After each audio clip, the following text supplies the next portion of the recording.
the chauffeur. Hashiram, the Ten Commandments.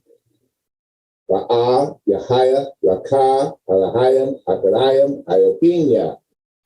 No and not have other gods before me. La'a, Thayasha, Laka, Fasa, Wala'a, Thayobadma. No or not thou make graven images to serve them. La'a, Thalakwa, Sham, Yahweh, Ba, Shiwa.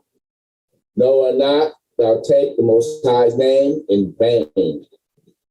Zakar, Ha-Yuam, Ha-Shabbat, La, Kodashwa. Remember the Sabbath day, keep it holy.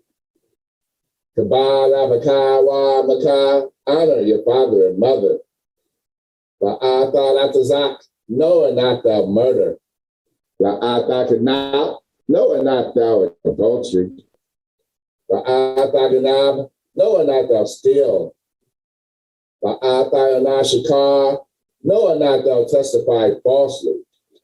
La'ata kamad kala shira la rakaya.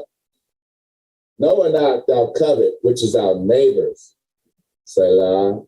Hallelujah. Amen. Praise Yah. Hallelujah. Hallelujah. Selah.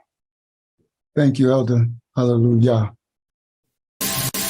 And everything you should do is in Yah's name. You've got to do everything that he says in his name. Yeah. Praise Yah. Praise Yah. Praise Yah.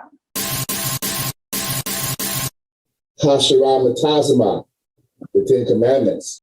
Romans 11:5. That's what we was talking about, that remnant. Praise Yah. Praise Yah. Praise Yah. Thank you, Yah. Praise Yah. Yes. Shalom! Welcome to Mashiach's Assembly! Don't forget, shoes off at the door! Respect Yah's house. Hey, my eyes so. Hey, my eyes so. Torah, Yahaya. Torah, Yahaya.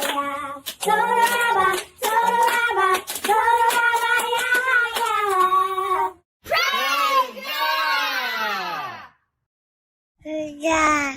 Praise Yah. Shalom!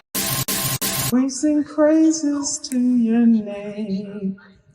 Oh yeah, we sing praises to your name.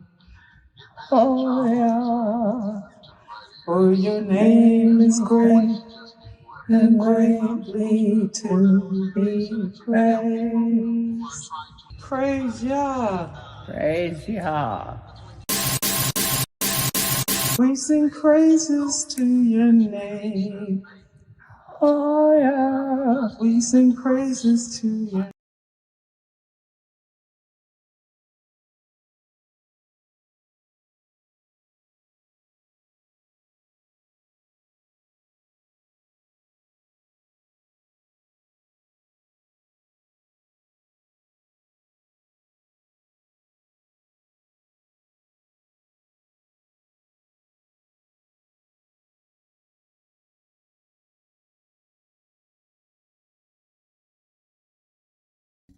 Mic ain't on. My mic ain't up. I think it's on now. Blessings, blessings. All right. All right. Let me see. Think y'all can hear me now? I think y'all can see me. Hold on, make myself a little smaller. A little bit too big on the screen. Peace and blessings to I'm kind of loud. I guess I'm turned up already. All right. So let me get my mic. I don't know what spirit I'm going to be in when I come on. So I guess I'm up on turnip time. I'm a turnip. I don't like turnips, but I don't mind some turn up for the Most High. Turnip time. Happy New Lies Eve. Oh, hold on. Let me turn. I'm coming in hot and heavy. Let me Let me go and turn my mic down. I did not know I was gonna be in this riot, this spirit tonight. So we here. We turned up. It's already. I think I'm coming in on 1,000. All right. Yeah. Well, it would make sense because it's New Lies Eve. So shout out to everybody over there on Facebook, over there in New York. I know most of my New Yorkers over there celebrating the New Lies Eve. I ain't trying to be disrespectful to you, but it's a lie from the lake of fire. The devil's a lie. This ain't no New Year's. Ain't got nothing to do with no New Year's. We in the dead of winter. It is the dead of winter. All the leaves is off the trees. It is not no new nothing. It is the complete dead of winter. This is New Lies Eve. So happy New Lie to everybody who out there, especially those out there in the cold. They out there in New York City at the ball, seeing the thing drop. I don't know what be dropping now. If it's an apple, if it's a bomb, if it's a blunt, if it's a bong. I don't know what's dropping out the sky now, but I know one thing I can tell you: it's all a lie from the lake of fire. I know that part. I know it's all a lie. So I understand it, but people like to lie. I get it. Most people in the world and of the world and all that. But our Safaria, what they call the Bible says, they love the lie. They love the lie more than the truth, right? And our Safaria, boy, that prophecy book be coming to pass, because no matter what it is, they love the lie. Right? They're like, little man, I don't care. They don't care. So happy Janice to all of y'all. The New Lies Eve, because the devil's lie, it ain't got nothing to do with no New Year. So I changed the title to the video, all right? And I did that on purpose. I changed it to, what I changed it to? New Year's, Killer Mike, boobs, and a genetic identity shifting. Yeah, it's a reason. I know you're like, what in the crap? Oh, y'all gonna see, we're gonna have some fun tonight. Happy New Lies Eve. We're gonna have some fun tonight. We'll get deep. Hold on, let me come to the chat. Let me make sure y'all can hear me. All right. We'll get deep. Yeah, now y'all, if I'm lying, I'm flying. All right. All right. We'll get deep on Friday. We get back into, we'll get back with but y'all gonna learn something tonight too. But tonight gonna be fun. We're gonna have some fun tonight, right? Y'all got the day off tomorrow. You ain't got to go to work. Everybody go get your kibbles and bits. Go get your nibbles, your snacks. Go grab together, put the kids to, I don't know if you're banging pots and pans at 12. They outside blowing off all type of fireworks. Sister Phyllis Richards, right? They blowing off all type of crap. But we about to blow off some truth tonight. So we got some stuff to explain tonight. It's gonna be fun. I think we're gonna enjoy ourselves tonight. I was instructed for us to bring out something we can enjoy. I think y'all gonna enjoy this tonight. All right, let's get started. The first title I titled it. First I said, did this black woman become white? Then I changed that. Then I said, the blacks who became white, engineered identity, genetic identity shifting.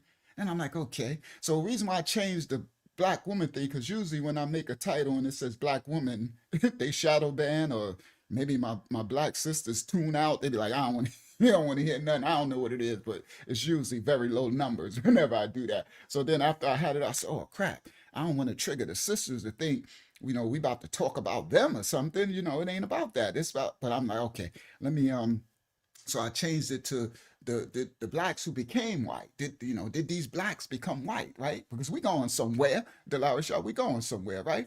Then I'm like, y'all gonna see later, I'm in the bathroom washing up, and then it just came to me, man, change it to what it's about.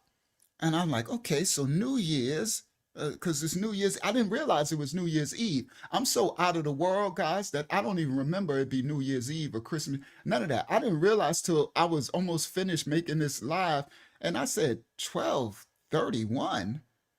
I said, hold up, 12/31? Ain't that December 31st? Oh, it's New Lies Eve. I wouldn't even know. And I was wondering, I'm like, why are they busting off fireworks? Because they did it last week for the lie of the Christmas, that other lie. They ain't got nothing to do with the Hebrew Messiah, right? It might got something to do with the fruity tooty dude that they made up. but they ain't got nothing to do with the Hebrew Messiah. So I was like, okay, they bust off fireworks for that, but I'm like, why are they busting off fireworks outside? And it's New Lies Eve. It's Happy New Lie, everybody, from lying and flying. Thank you, Yashala Yah, for the super sticker. Daughter of Yah, I humbly receive. Thank you so much for your donation, daughter of Yah. I humbly receive. All right? All right. Yashala Yah. All right, now we going in. It's gonna be a doozy tonight. We're gonna have some fun tonight. Y'all got your snacks. Y'all get on up. Get on up. Ain't nobody got no work tomorrow. I don't hear nothing. It's going down. You heard? All right, let's get started. Come on, Marawa, y'all. All right, so let me put my invite to let my brothers and sisters come on in the screen, come on the show. It's going down. We got I think everybody, we're gonna have a new favorite anthem tonight too. I think I got a favorite song. Now, I've been singing it all in the bathroom. I'm like, oh yeah, it's stuck in my head. You know how something so catchy is stick in your head? Oh yeah, I think we got a new favorite anthem tonight. Y'all see. I'm like, okay, I keep singing it. I can't wait to hear it. All right, so let me go to drop it in the link. Control V. All right. She said, I work a double tomorrow. That's because you're a hardworking young woman. And y'all, go on, do your thing. All right. Most of the other people who work, they ain't got to work, but I know you can work no matter what. I know that's right. Me too. I got a double too. Double down in the word of the Most High to prepare for Friday and all this stuff. I got to prepare for ministry, all this work. But I understand. I work too nonstop. All right. Now. All right. So now. All right. So we over on the live stream. I see Yashala Yah's over on the live stream. And y'all are over. All right, so we're in oh, good. I'm centered on the vertical live stream. We on the vertical. We going somewhere. It's gonna be fun tonight, Lara Shah. All right. So my elder coming in hot. Let me mute the elder. Going somewhere. There you go. He muted himself. All right, elder came in hot and heavy from Oakland, California. We going down. It's going in. Who came in? Yasha coming in. Yasha coming in from Canada by way of Jamaica. Lick 2 shots for the brother man. Damn. Lick 2 shots for the brother man. Damn. All right. Yasha straight from Jamaica. Kingston, shout out. Lick 2 shots for Kingston. All right. Now we Hakyama, lick 2 shots for Atlanta, Georgia. Like you coming in like a fool. Yeah, I'm on one tonight. I get Happy New Lies Eve. I'm on one tonight. We about to have some fun. All right. So we about to have some fun. Do I want to get into the deep stuff first or just get into the fun? Let's just get it, because I had a whole intro. You know what I mean? I don't think we need to get all deep and, because, I'll be putting together stuff, right? So I had this whole intro of there are wars that are fought with bullets. There are wars that are fought with mirrors. This is not a story about vanity. It's not a story about trends. It's not a story about judgment. It's a story about identity under pressure. Right? Tonight, we examine some things far deeper than beauty standards. We examine what happens when people are taught generation after generation to see themselves as something that must be fixed, something that is not good enough. All right? Yeah, it's kind of cool here, too. That's why I got a long sleeve shirt on. You know what I mean? It's kind of cool here, too, but I'm already getting hot already. All right? So this world has condition. Oh, we got some there's some things coming out tonight. It's gonna be dope tonight. All right. The title again: New Year's, Killer Mike, boobs, a genetic identity shift. And I know y'all said, Unc. For those who don't see the title over on, just refresh your page on YouTube and the new title to show up. I know you're like, New Year's, Killer Mike, boobs and genetic identity shifting. Oh, Unc on some stuff. What? This ain't nothing but ultra. Y'all know this about to be a mess. Y'all know this about to be crazy. All right, so let's get started. I ain't gonna do my deep intro. Let's just get on in. Let's get on in. All right, it's about almost 40 of us here, probably in the other live, it's probably all together 40, 50. Who knows? We might only get up to 60, 70 tonight because it's New Lives Eve. Some people are out, they out seeing the ball drop and seeing the whatever, seeing the seeing the panties drop. they out doing all type of sin and establishment. Happy New Lives Eve. Okay, so let's go. My first clip of the night. We got some copyright disclaimers in the building because we got some clips. I got some clips and snips. I got some jips and some blips. All right, we got some stuff. It's gonna be fun tonight. I'm like, good. Thank you, Father. We about to have fun tonight, right? All right, let's go. All right, shout out to Yaleen out there in Georgia. Oh no, she in Florida now. Shout out to Yaleen. Happy New Lives Eve, Yaleen. All right, so now let's go. I'm already on one. I know she like, boy, you a fool. You already on one. Yeah, I'm on one. All right, so now first clip of the night. Hold on, let me grab this over here, right? Let me make this smaller. So the first clip of the night, instead of me going all deep into my intro, because I was going to get funky, I might bring it out a little later, I don't know, because it gets a little deep a little bit. Some stuff going to come out. Y'all going to enjoy this tonight. But anyway, let's do the first clips, because it's New Lives Eve, and I ain't want to make no whole Janice video, and I done did it too many times. I done broke down the New Year's, the New Lie, the Christ Mass, the Santeria, Saturnalia, the Nordic, Celtic, crap, oh, I didn't broke down everything. I'm not gonna keep doing this all the time, right? So I found a little clip where a sister just she broke it down real quick, maybe 2 minutes, just a little minute or two. She broke it down. So I said, you know what? Let me let the sister explain it for those for those in the bleacher seats, for those in the back row. Oh, hold on. So hold the presses. Share screen. Hold up. Somebody done told you wrong. Hold up. Stop the presses.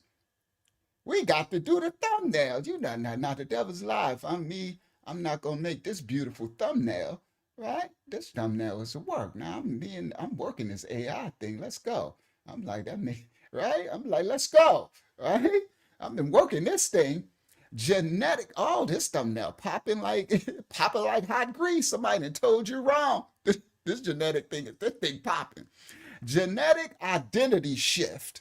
An engineered narrative. Oh, yeah. This is funky right here. Bleacher. Y'all see how I put it together? Oh, I know. You got to work that AI thing. You got to work it to make it really do what you want it to do. You know how you do that there, right? You got to be able to work it. So I got my prompting game. I know how to work this AI. Yeah. Now, y'all, you're very welcome, right? So let's break it down. What I was able to get the AI to do. So look at this. So I said I need some bleaching cream. And I needed the jar to be cracked. I needed to have like damage because it's doing damage to the psyche of some of the people, the black people on the earth, right? So then I said, I need a genetic strand to come out of the bleaching cream, and I need to have some ancient symbols, like the ancient codices symbol with the serpent around, the medical symbol, right? And I said, I need it. And then I need a black woman on the left and a white woman on the right. And I need it to be kind of split of the merge. And I need some like pharmakeia coming out of the bleaching cream. So I was like, give me like a neon smoke coming out of the cream. You see? So coming out of to denote that there's like a spirits coming out of this and it's going in. You heard? Oh yeah. I'm very, very detailed. You gotta, I know, I'm working this thing, right? So I'm like, okay. So and then I already have my thing, the genetic identity shift and engineer narrative. You know what I mean? Because the first time I had it, the black woman, this black woman became, because we got to see something. This black woman became white. Oh yeah. We're gonna show something tonight. We got some other clips. We got Killa Mike. We got New Year's. We got boobs. We got a whole soup for y'all. So y'all go and get your snacks. All right. I know sisters got boobs and some of the fellas like boobs. So we got something for everybody. Right? We got a little bit for everybody. So anyway, so y'all gonna enjoy yourself tonight. Let's come on in, put your feet up. All right, now. So this is a genetic. It's gonna get this part gonna get a little deep. It's gonna get deep. We're gonna get funny. We're gonna go all over the place. But yeah, this is very strategic of how I engineer with my AI help to make this thumbnail. So yeah, I'll be working it, and I was like, oh, that's crack, oh, that's fire. You heard? And I take it, I put it into my photo thing, and I put my genetic identity shift, and I put my blues around it. Y'all know how I do. You heard? All right, so I think this is pretty crack. Genetic identity shift. You heard? Engineered identity. All right. So that's the thumbnail. We'll get back to that. But now let's open up as more people coming in, as they come in. The title, New Year's, Killa Mike, boobs. That part is hilarious. In a genetic identity shifting is going on in the earth. All right. So the first one I put New Year's. So all right. Happy New Lives Eve, right? So let's go. Let's do the New Lives Eve. So the first clip of the night, copyright disclaimers are in effect. All right. No, I don't think we got no wee-wees. We got boobs. Well, we ain't got no boobs. Y'all ain't about to see no boobs. Y'all get it in a minute. I know y'all, boobs, what is going on here? We ain't got no wee-wees. Ain't no wee-wees coming out tonight. But it's most we ain't talking about no Greeks. Well, the Romans, well, they don't show no wee-wees. We ain't talking about, right? Because the Romans, Janus, that's Happy New Year crap is Roman stuff. That's the Romans. People don't know that, right? They made this crap up January 1st. Ain't no January. It's a dead of winter. Ain't nothing brand new alive. How's some new nothing? Ain't nothing new. Everything dead and dying. It's the coldest, one of the coldest days of this year. How's something new? Make that make sense. All right. So let me stop share. Let's get started. First clip of the night. Let me grab her. Right, there she go. I got a sister. So the sister gonna break it down, right? I ain't got to do it. I done did this way too many times. I ain't about to do this. Keep messing with these people. They love to lie so much. They don't care. So anyway, so the sister right here, she said, stop celebrating New Year's, right? Little cute little sister too. Got a little head wrap, all right? She need to cover them boobs. Boobs a little bit out there, but whatever. That's not the boobs. That's not the boob part of the night. I just happened to see her little shirt, but she still look much more modest than what's going on in this world. All right. So let's let the sister break down. Happy New Lives Eve, everyone. Copyright disclaimers are in effect for educational purposes only. We are reacting to this video. Copyright disclaimers. We don't own rights, just for reactionary purposes. Happy New Lives Eve, everyone. Sis, if we're celebrating New Year's. All right, hold on. Let me go back. There we go. Sis, if we're celebrating New Year's, you're definitely out the loop. First off, the moon gives us a sign. The moon tells us when the month begins. That's why we celebrate new moon. So new moon is a celebration of the first day of the month, which new moon is a full moon. Now, is it a full moon today? No. Did she just say we celebrate the new moon? Hold on, let me see. She's doing No. And the Bible says the first month of the new year is in spring. Are we in spring? No. Begin. Out the loop. First off, the moon gives us a sign. The moon tells us when the month begins. That's why we celebrate new moon. We don't celebrate the new moon, sister, but it's okay. She doing her thing. It's okay. We don't be celebrating no moons. All right, but anyway, let's continue. So new moon is a celebration of the first day of the month, which new moon is a full moon. Now, is it a full moon today? No. And the Bible says the first month of the new year is in spring. Well, what she's trying to break down is the new moon of the equinox. It's the harvest. It's the new harvest, the spring equinox, when the earth comes to life again. When the trees start to get their leaves, it's this change, and it's a new moon on that, right? But we don't celebrate the new moon. We not werewolves. We don't celebrate no moons. But it's okay. She's trying. Praise the Most High. She's I'd rather her have that little misunderstanding than be celebrating Janus. This is a whole devil god, Constantine, and them. But Constantine brought this crap, right? And right, along with this Sol Invictus worship, right? Janus is God, right? So anyway. But yes, she's correct. there is nothing, there is not the new spring equinox didn't happen, the new harvest, the new year doesn't happen until about March, April. Everyone knows they call that spring. Okay, we're in the dead of winter. Okay, this is the fullness of the dead of winter in the witching season, and they're talking about Happy New Year. They're out there busting off. See, this is when we get people to curse themselves. They're out there busting off fireworks for what? Idiot juices for Janice, but you don't even know who Janice is, right? All right. So anyway, let's continue. Let me do this quick, and we can get to the lesson. I just couldn't do tonight without addressing New Year's because it's New Year's, New Lies Eve, so I couldn't just ignore it. All right, let's continue. Are we in spring? No, we're in winter. We're in the month called January. But what does the word January come from? Okay. Celebrating New Year's is very pagan. By celebrating New Year's, all right, let me see what she wrote.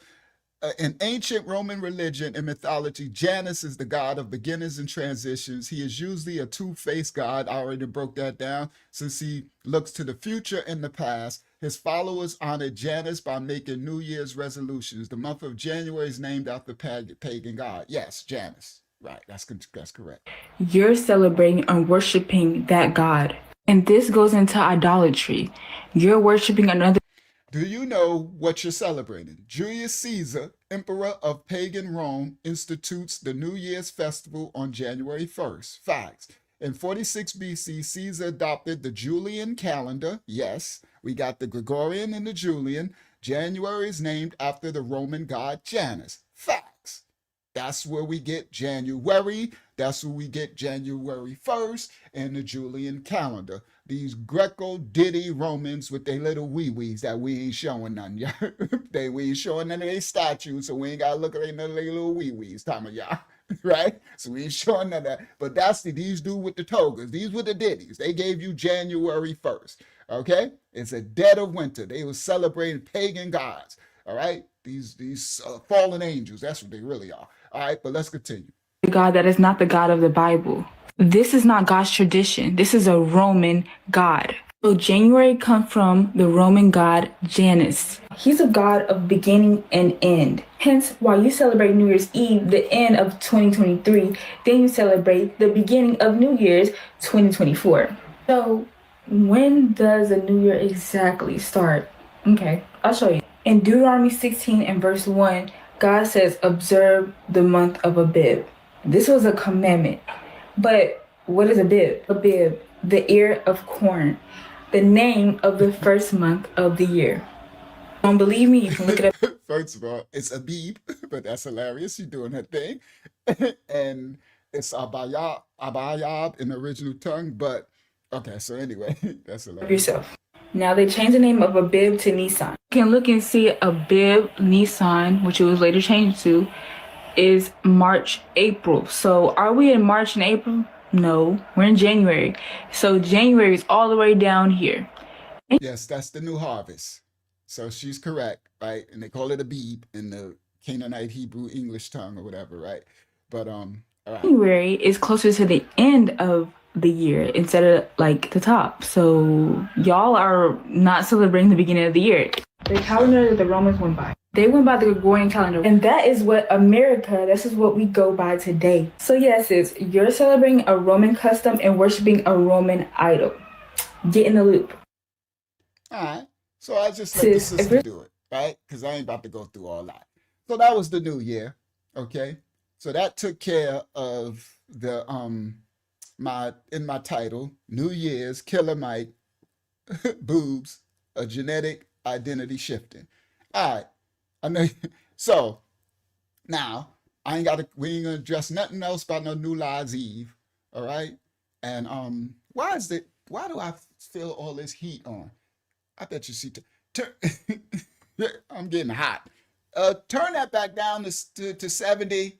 I don't want to be all hot in here. If you get cold out there, just put the little heater out there with y'all in the kitchen or something.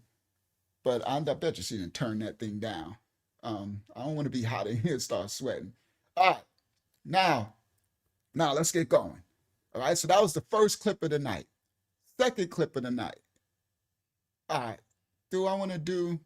Oh, that's okay. We'll get to Killer Mike a little later. So the second clip of the night, how many here? Okay, we're about 50, 60, almost 70. All right. And I can come back to this. Second clip of the night. Let's just, this this is just, how can I say this? We're not promoting this. This is watch your children. Okay? You have to monitor and watch your children and monitor what they watch and what they do. All right? Copyright disclaimers are in effect for educational purposes only, for reactionary purposes only. We don't own rights to the video. We at the part of our title, the boobs. All right. Here we go. Copyright disclaimers are in effect. Make it full screen. Share this tab instead. All right? We're not promoting any of this. Just watch your children. All right, here we go. Copyright disclaimers. Who was you searching up? I was just searching up random stuff, and then I clicked that, and... No, you wasn't searching up random stuff. So what was you searching? Oh, boy. What was you searching? You know you heard him. All right, first of all, little man, look at his face. Boy, you know kids. You know when kids did something wrong, they put that little sad looking face on. So his dad said, what was you looking at? What you searching? And he said, I've been searching up random stuff. So his dad said, you searching random stuff? He said, huh? You know when kids say, huh? When they, you know they can hear you, right? And they say, huh? That's the part that's funny. Watch this. That and... No, you wasn't searching up random stuff. So what was you searching? Oh, boy. What was you searching? He said, you know you weren't searching up random stuff, so what was you searching? Huh? You know that, huh? Okay. You see his shirt? Mac and cheese? I like his shirt. He like his shirt. Look at his face. He's so cute. You know when they caught dead red-handed when they say, huh? Boys, people say hunky here. That's when I was young, that was our saying, right? My grandma like, boy, people who say hunky here. I know, let me explain what that means. She said the people who say huh, that means you can hear, that means you heard me. Don't you know, huh? People say hunky here. All right, that's an old saying, probably from the 80s or something, the 70s. All right, let me put it back together, and then I'm going to let it play. Now we got the context. Little man was searching up something, and his pops caught him, right? He got mac and cheese on his shirt. He must love some mac and cheese. All right, let's go. Watch your children. Who was you searching up? I was just searching up random stuff, and then I clicked that, and... No, you wasn't searching up random stuff. So what was you searching? Oh, boy. What was you searching? You know you heard him. That. What does that say? Shaking their boobs. Why was you searching that? It's... All right. Look at his face. He said, what does that say? He said, shaking their boobs. So you got to watch your children, everyone. Watch the babies because they got these little cell phones. They got the internet. And these children are way more advanced than we were. Everybody understand these kids today are so far, and it's going to always continue like that. Just like the kids playing sports, they jump higher, they jump longer, they can, like, the genetics advances. And then the darkness advances of the sin that they put over our children and their accessibility to sin, right? They're being raised with their phones, they're being raised, right? So as something that I remember we used to, as little kids, we would try to, I'm from the 70s, we would try to find Playboy magazines, right? If people who had a dad, they might have Playboy magazine, we would find it and we would try to look through the magazine, boobs, right? We would try to, or those big books, those J.C. Penney books, I forgot what they're called. They used to have these big books they used to send to the house, and they would have like the lingerie section, right? And it's okay. No, it's fine. It's fine. If it's at 7, it's fine. It's just cutting on. That's all. That means it's getting cold outside. So they it's so funny that we would, right. So but now it's so more advanced with the children. Yeah, the magazine. Well, no, they used to have these big catalog books that used to come. They was thick. real thick, like a new, like a what's the name? And your parents used to shop through it, and we used to go and try to look for the lingerie section and see, you could see, right? Yeah, well, not Fingerhead. This way before Fingerhut, but yeah, Fingerhut was about the '80s, right? Fingerhut was dope. Now I'm talking about y'all. I'm talking about before Fingerhut. I'm talking about '70s, probably when before you were born and stuff. The parents from the '60s, they had these big, thick phone book looking things that used to come, and they used to shop from the book. It's way before Fingerhut and stuff, but Fingerhut used to be the move. I used to shop at Fingerhut. But anyway, let me stay focused. So shout out to Soulfully Sowing Seeds. So now everybody, it's so much more advanced, right? So you really have to pay attention. So it's like these kids are going to be much smarter, either smarter in a righteous way or an unrighteous way. Do you get it? They're gonna light is you can have good light, righteous light, and dark light. So they're gonna have more light, and it's depending on what they're raised and reared in, whether their light is going to be stronger in darker light or lighter light or righteous light, unrighteous light or righteous light. So, all right, so everybody, watch your babies. All right. So he didn't looked up. What did he say? What he looked up? Shaking their boobs. Little man, what? All right. So anyway, now I'm gonna just let it play. I'm gonna let it play this time, the whole thing. All right. Let's go. What was you searching up? I was just searching up random stuff, and then I clicked that, and... No, you wasn't searching that random stuff. So what was you searching? Oh boy. What was you searching? You know you heard him. That. What does that say? Shaking their boobs. Why was you searching that? I don't know, because I just love them. I love them. You love what? I love Hey, it was honest, bro. What do you love? their boobs. I love them. You love what? I love Hey, it was honest, bro.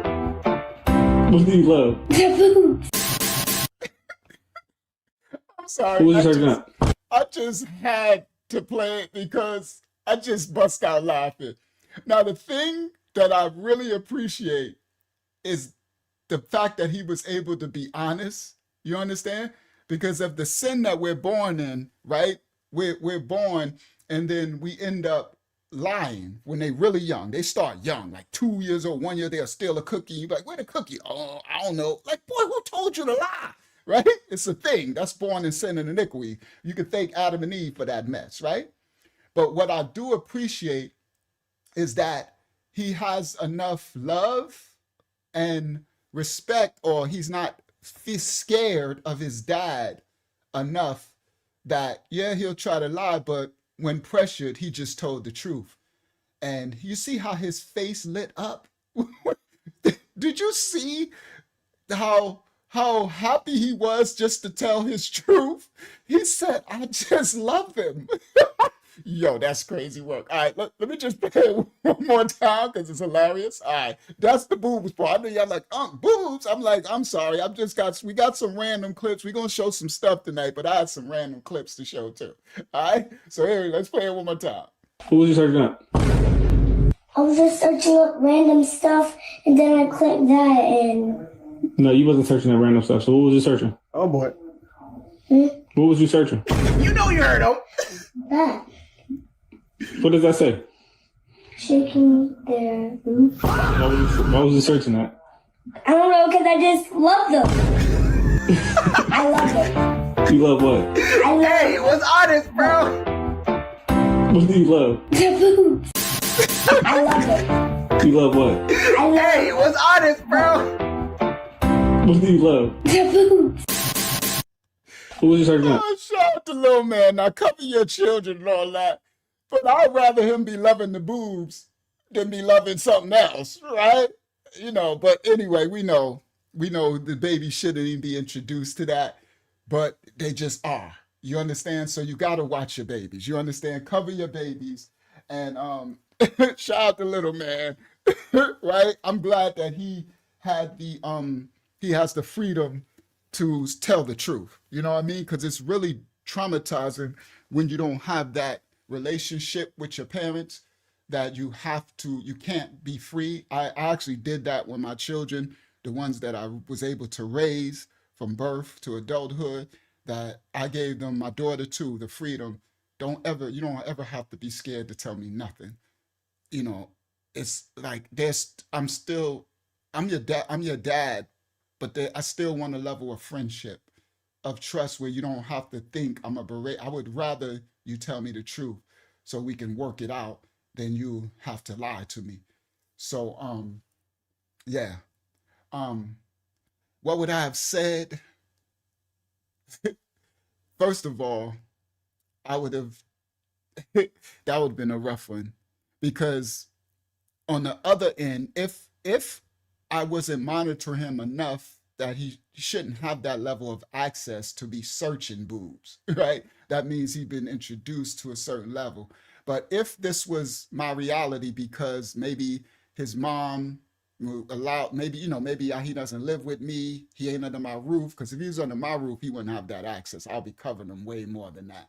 But if there was that, I would, I would, I would actually, that's a good question, Lanya. What I would do, me personally, I would, what's the name? I would thank him for being honest and telling me the truth.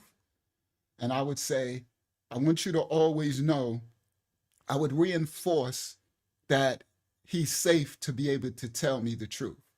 I understand you was a little scared at the beginning because I caught you, and that means something inside of you know that you shouldn't be doing it, right? That's your spirit telling you righteously that you shouldn't be looking up the boobs, right? That's why I would talk, because he knows what it means, he apparently, right? I would talk to him, right? I'd say, you shouldn't be looking up the boobs. So that meant your spirit knows that you were wrong. That's why you tried to deceive me a little bit and say, huh? You knew what I was talking about. But I do applaud, and I want you to always know that you're safe enough to tell me any truth, whatever you did, any mistake. You don't have to lie, even when you know you're totally wrong. But I thank you for telling me the truth after I asked you. Now, you can't be looking up the boobs, bro. But I'm glad you like boobs, right? I understand. That means you like women, and genetically you're disposed for that, right? But you can't be looking it up. What if your mom catch you, right? And then I would try to, I would talk to him and try to relate with him and try to say, we got to wait till you get a little older, and right? I would try to monitor him more, right? Then I would talk to his mom, be like, yo, he can't have the freedom to just be on that phone. We got to have child blocks and stuff, right? He's so smart. He looking up boobs. He likes boobs. He told you he a boob man. I love him, right? You see, he just lit up, right? So yeah, I would just have a more of an adult kind of conversation with him, because he's been so already he's been introduced. So yeah, I would and then yeah, put things place, have a search engine and everything, apps are off, limits period. I can't watch every minute of the day, but do my best to sorry, I can't see all the chat. I wish I could. Shout out to his Hebrew Jamaican Coolie. Shout out to Yadasa to put things in place to prevent it. Yeah, let me put that on the screen. Did it go on the screen? No. It's on. Oh, okay. Thank you. Hakiyama put it. All right. Thank you. So, all right. So that was the boobs. All right. So we had New Year's, Killer Mike, boobs, a genetic identity shifting. Do y'all want me to get into the genetic identity, the meat of it, or do the Killer Mike first?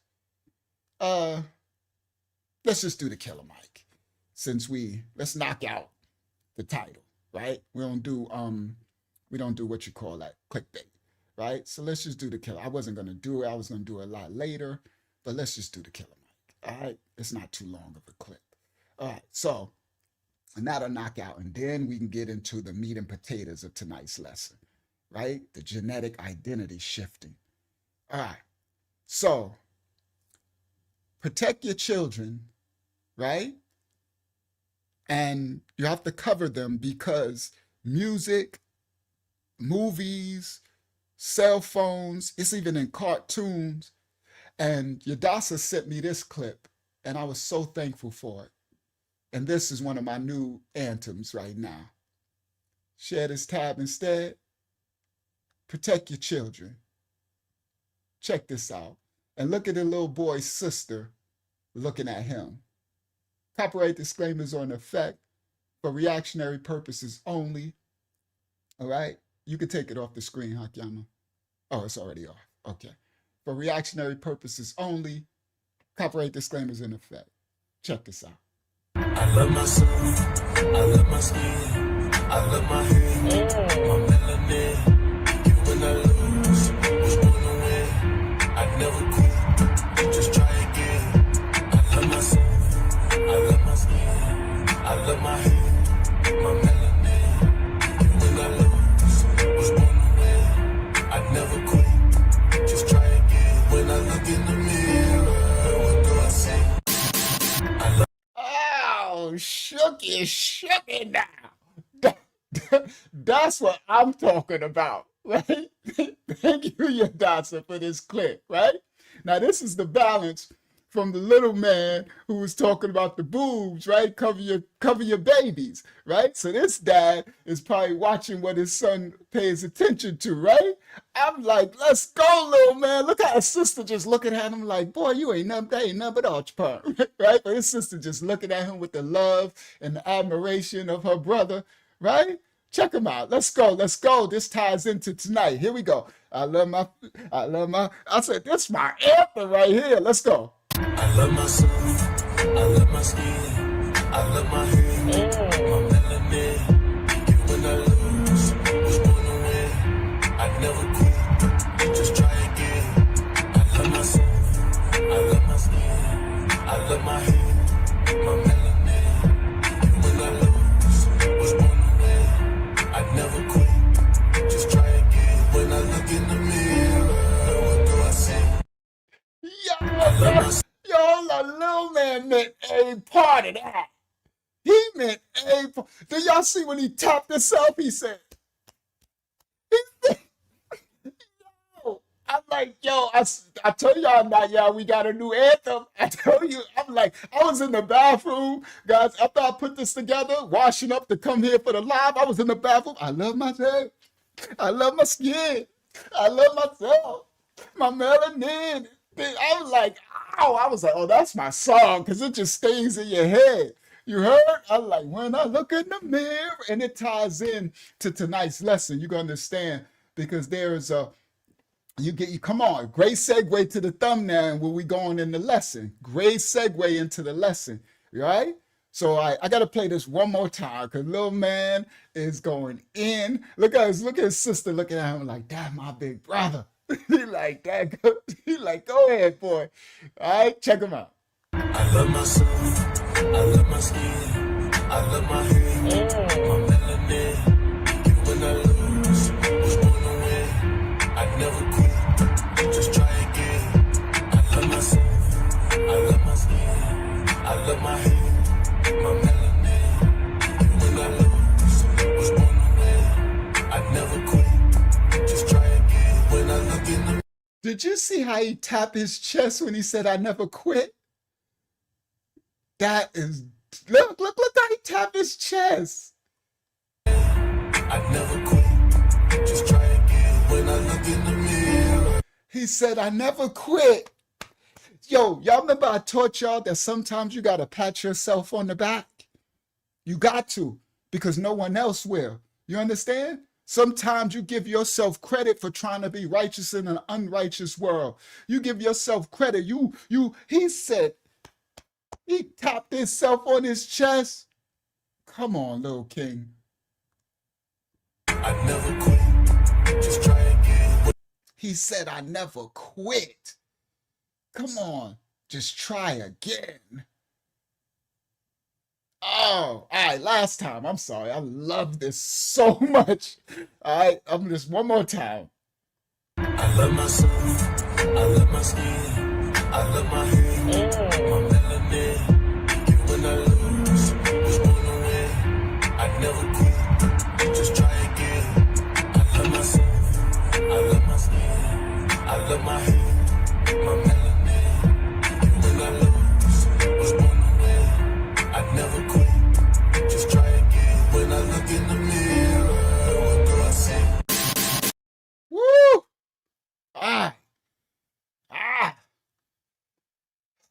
Let's go in. We'll get back to Killer Mike.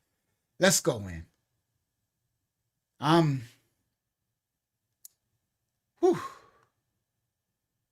Killer Mike. Let's do Killer Mike. Let's get it out the way. It's a short one. It's not too long. How long is it? It's only 2 minutes. Let's get it out the way. And then we'll come back. Share this tab instead. Now we got New Year's. We're going to do Killer Mike. We had your boobs. And then we're going to get to a genetic identity shifting. I love my skin. I love my hair. Woo! My melanin. Oh boy, that's the jam, I swear. All right, here we go. Share this tab instead. Copyright disclaimers are in effect for reactionary purposes only. We don't own the rights to the video. We just reacted. Killer Mike goes in. Listen clearly. I have to say this because I know our spirit and our emotions get stirred. I'm not against nobody on the panel. I'm with everybody on the panel. I'm not diametrically opposed to anybody on the panel. I agree with everything my brother said about revolutionaryism. So let me ask you guys a few questions. We're in the South. We're in the heart of the South right now. Who fishes? Who knows how to fish? Hands down. Who knows how to hunt? So let me give you some context. I guess he's on the panel, and these blacks up here, and they always talking about a revolution and doing this and changing this and doing that and everything. And Killer Mike keeping it 100. He said, all right, let me do a poll. Who out here know how to fish? He like, I'm with y'all talking about a revolution and stand and all this. Let's continue. Who fishes? Who knows how to fish? Questions. We're in the South. We're in the heart of the South right now. Who fishes? I agree with everything my brother said about revolutionaryism. So let me ask you guys a few questions. We're in the South. We're in the heart of the South right now. Who fishes? Who knows how to fish? Hands down. Who knows how to hunt? Less hands. Hands down. Who shoots on a regular basis, meaning once or twice weekly? Hands down. Now you see how many hands? Who farms or grows their own food right now? Hands down. You ain't ready to oppose nothing. You are as a part of this system as any white person gentrified in this city. And you can't tell me I don't know what I'm talking about because I've lived in this neighborhood long enough to know when 2 out of every 5 yards had a garden in the back. I'm old enough to know when the Muslim community was the strongest security force and their own food force in this community. Black people, I love you, and I love you enough to tell you, you ain't ready to revolt shit. You don't feed yourself. You don't hunt your own animals and slaughter them. You don't prepare your own meat. You don't own your own land. You don't have a seed growing in your window. So when you think about revolutionaryism and you think about fighting and dying in the street, you ain't shit if you can't feed your children. You ain't nothing if you can't teach your children to hunt. I've been hearing this revolutionary talk all my life. All my life, I've been seeing leaders get before me and tell me how much of a strong warrior. And how many of you practice a martial art today? Who practices a martial art today? That's what I'm saying. We not ready to fight. You say fight back, fight the police. The police are trained to shoot. They're trained in martial combat. We're not. What are we going to do? Now, I'm not saying give up. I'm not saying you can't train yourself. But what I'm saying is, if you're not training every week, if you're not shooting. Now, do y'all see what's happening in this clip? You see a grown man, Killer Mike, bringing some hard truths, facts. He said you ain't got a bean growing on your windowsill. You ain't got a plant. You ain't shooting. You ain't doing martial arts. You ain't and who do y'all see going up the aisle, yelling at him and bringing up a fuss? Y'all see it, right? We going somewhere, right? This is a man's talking, right? See, this is Adam and Eve's sin. Here this black woman is up there yelling at him, while he's speaking truth. Right? Ain't nobody saying nothing to him. I've been hearing this revolutionary talk all my life. All my life, I've been seeing leaders get before me and tell me how much of a strong warrior. And how many of you practice a martial art today? Who practices a martial art today? That's what I'm saying. We not ready to fight. You say fight back, fight the police. The police are trained to shoot. They're trained in martial combat. We're not. What are we going to do? Now, I'm not saying give up. I'm not saying you can't train yourself. But what I'm saying is, if you're not training every week, if you're not shooting every week, if you're not knowing how to grow your own food, arguing with me and arguing with the police ain't going. You see what he said? Arguing with me and arguing with the police. Do nothing. I have to say this. Shout out to Killa Mike for the truth. And this has been the problem since the garden. This has been the problem. No disrespect. It's not about attacking nobody, but this is the problem. This is a man on the panel bringing his truth. And here, this woman gets up yelling all of this disrespect against him. And he's 100% correct in everything he said. We're not ready for no revolution. Can't even wipe your own butt. This has been the problem since the beginning. This goes back to the garden. Copyright disclaimers are in effect for educational purposes only. We don't own rights to the video. Share this tab instead. Full screen. Copyright disclaimers. Hold on. You need to watch this. I learned a lot about women. I think I learned exactly how the fall of man occurred in the Garden of Eden. Adam and Eve were in the Garden of Eden, and Adam said one day, wow, Eve, here we are at one with nature, at one with God. We'll never age, we'll never die, and all our dreams come true the instant that we have them. And Eve said, yeah, it's just not enough, is it? So this brother made a joke. I think I know the fall. The Most High gave us everything in the garden. All right? You need to watch this. I learned a lot about women. I think I learned exactly how the fall of man occurred in the Garden of Eden. Adam and Eve were in the Garden of Eden, and Adam said one day, wow, Eve, here we are at one with nature, at one with God. We'll never age, we'll never die, and all our dreams come true the instant that we have them. And Eve said, yeah, it's just not enough, is it?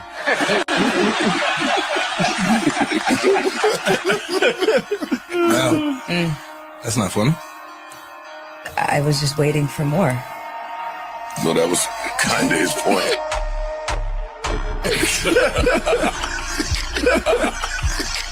Oh. All right. So what's happening? In case it went over some of y'all head. They played the clip, and all the men are laughing. But Melissa Ford, that's her name. She was a video vixen back in the days. She doesn't find it funny. So they're like, she was like, no, look how serious she is. Right? She hot. Yeah, it's just not enough, is it?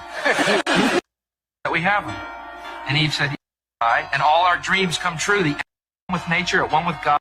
Said one day, wow, Eve, here we are at one with nature, at one with God. We'll never age, we'll never die, and all our dreams come true the instant that we have them. And Eve said, yeah, it's just not enough, is it?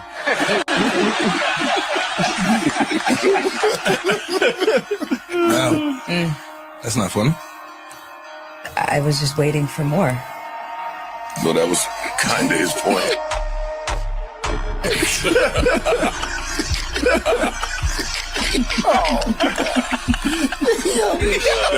kind of what he was saying. I mean,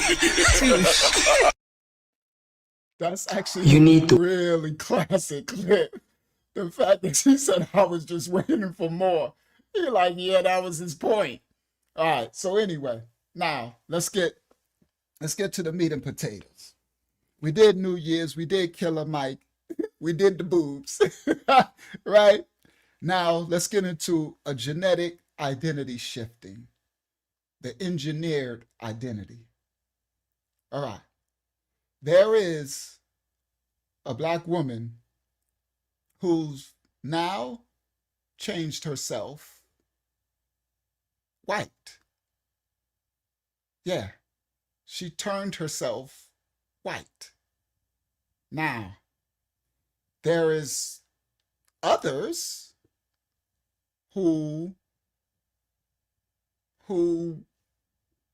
turn themselves black, right? We see, all right, matter of fact, let's do this one right here before we get into her. Let's do this, sister. Share this tab instead.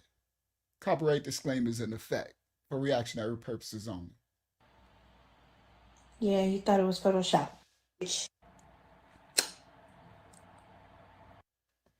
So Little Kim, shout out to Brother Creedell.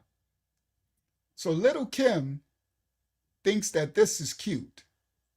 For her to say, yeah, y'all thought it was Photoshop, you itches, and she looks like, I'm sorry, this world is crazy. So she thought, she said, y'all thought it was Photoshop, y'all stupid itches and all this. She thinks okay, let's continue. Yeah, you thought it was Photoshop. She's like a fish. Thought it was Photoshop. Nah, this was it because I ain't think it was Photoshop, but I wish it was. I get an attitude. I wish somebody would have told her how beautiful she was when she was natural. Man, talking about the fly Kim, dark shades, hair over one eye Kim, that pure shine. Lord Kim, hardcore. Now I have a hard time accepting this day. I had a crush on you, competition, you blew them away. You threw shade when you couldn't get paid. You in those shades till this day. Really though, that's why it was hard to watch this video. But respect due to you is love. I just wish somebody told you how beautiful you was. Facts. Come on, brother. He dropped that, right? He dropped that. Yeah, you thought it was Photoshop.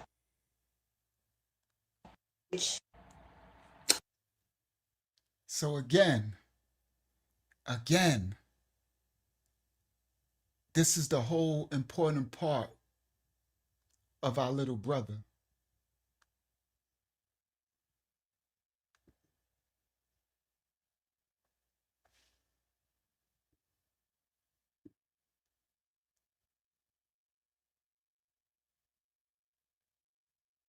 You're not sharing screen. Yeah, you're not sharing. Oh, that hurts. I'm over here rocking out. I said, this takes us back, to our little brother. I love myself. I love my skin. I love my hair. My melanin. Even when I lose, was born to win. I never quit. Just try again. I love myself. I love my skin. I love my hair. My melanin. Even when I lose, was born to win. I never quit. Just try again. When I look in the mirror, what do I see? All right. So again, we're going somewhere. I love myself. There are people, this sister has turned herself white. All right? But I'm going to do an educational clip before we get there. This is the first Black woman that got labeled an identity as white in history. As you're going to see, she was a Native American, original indigenous American, Black sister. Copyright disclaimers are in effect for educational purposes only. We don't own rights to the video. For some of y'all that never heard of this sister, introducing the sister who, the first so-called Black sister to be identified as white. If your wealth can change your race, you're Sarah Rector. Let's dive into her extraordinary story.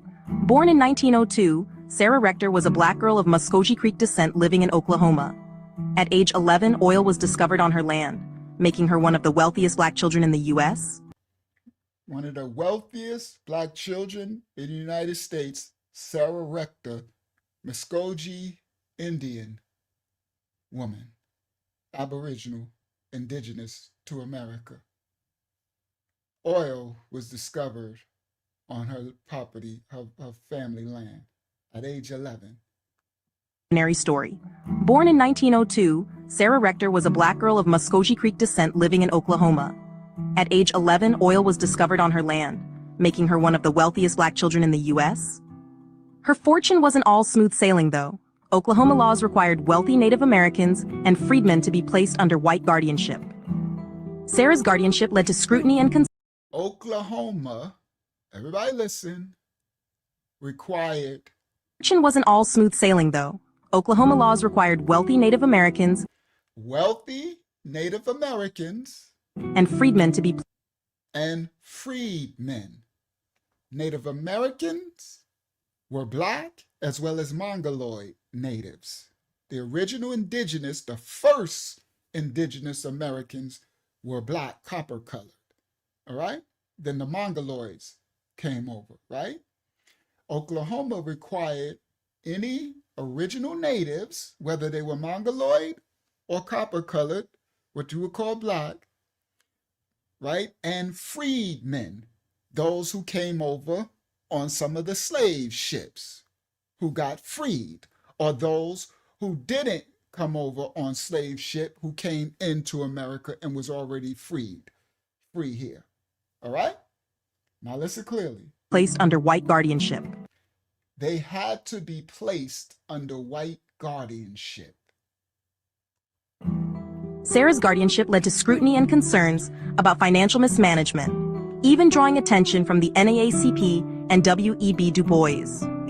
But here's where it gets wild. To protect her wealth and status, Sarah was legally reclassified as white, a rare and shocking move under Jim Crow laws. Despite the racial barriers, Sarah retained control of her wealth, bought luxury properties, and entertained legends like Duke Ellington and... So they reclassified her as white for access to her wealth for her state. So one of the first melanated indigenous, or what you would call black, women to be classified, identified in paperwork as white, but it was so that they can have access to her financials. Despite the racial barriers, Sarah retained control of her wealth, bought luxury properties, and entertained legends like Duke Ellington and Count Basie. She passed away in 1967, leaving a legacy that highlights the strange intersection of race, wealth, and law in early 20th century America. Sarah Rector's story is a testament to resilience and the bizarre twists history can take. All right. So now that was the first so-called black woman who they identified as white. All right? But now we have a culture of misappropriation, and it's a spiritual thing. Across the world, black men, black women, and some men are bleaching their skin. They're altering their features, reshaping their bodies, and in extreme cases, attempting to erase the visible markers of who the Most High created them to be. Not overnight, not randomly, but slowly, deliberately over time. They are bleaching their skin. All right? And the question we ask tonight is why someone chooses to change. Is not why someone chooses to change, but what instilled them to think they needed to. The Safari Yah we known as the Bible tells us identity is sacred. Psalms 139 says, I will praise thee, for I am fearfully and wonderfully made. See? But when a people are taught the opposite, that their skin is wrong, that their hair is wrong, that their nose is wrong, their lips is wrong, their hips is wrong, their butt is wrong, their features are wrong, these wounds don't just remain psychological. They materialize behavioral. Skin bleaching did not begin on social media, and it did not start with social media influencers. It did not originate with just someone's personal insecurity. Its roots trace back to what they call colonial rules, slavery is what I call it, racial hierarchies, class systems, and enforced, instilled beauty narratives that equated proximity to being more what they call white, as being safety, as being safe, accepted, and valued. This is not a theory that I'm proposing. This is actual history, and it's repeating itself now in modern form. Tonight's live stream centers on a real case, a case of a Black woman. This Black woman. A Black woman, not Little Kim, a Black woman who transformed her appearance through extreme cosmetic alteration until now she appears white. Let's go. Here we go. Let me show. Let's go. I'm walking it on in. This Black woman. First, let me show this one of her. Her before and after. Share screen. Stop share. Hold on. Stop. Share screen. Window. Bang. Share. Tonight, this Black woman became this white woman. This is the same person. And it's so interesting that it be a lot of the naturally attractive Black women that they really get to hate themselves. That's some type of dichotomy. So this Black woman is now this white woman. This is a genetic identity shifting. What's my title? Engineered identity. All right? We going somewhere, Delari Shaw. All right? Let me stop share. Let me come to this one. Share. Come back here. Share screen. Window. We going somewhere. Share. This is some of the pictures of this Black woman as she was changing into a white woman. That's her right there. She's starting her changes. Right? That's her right there.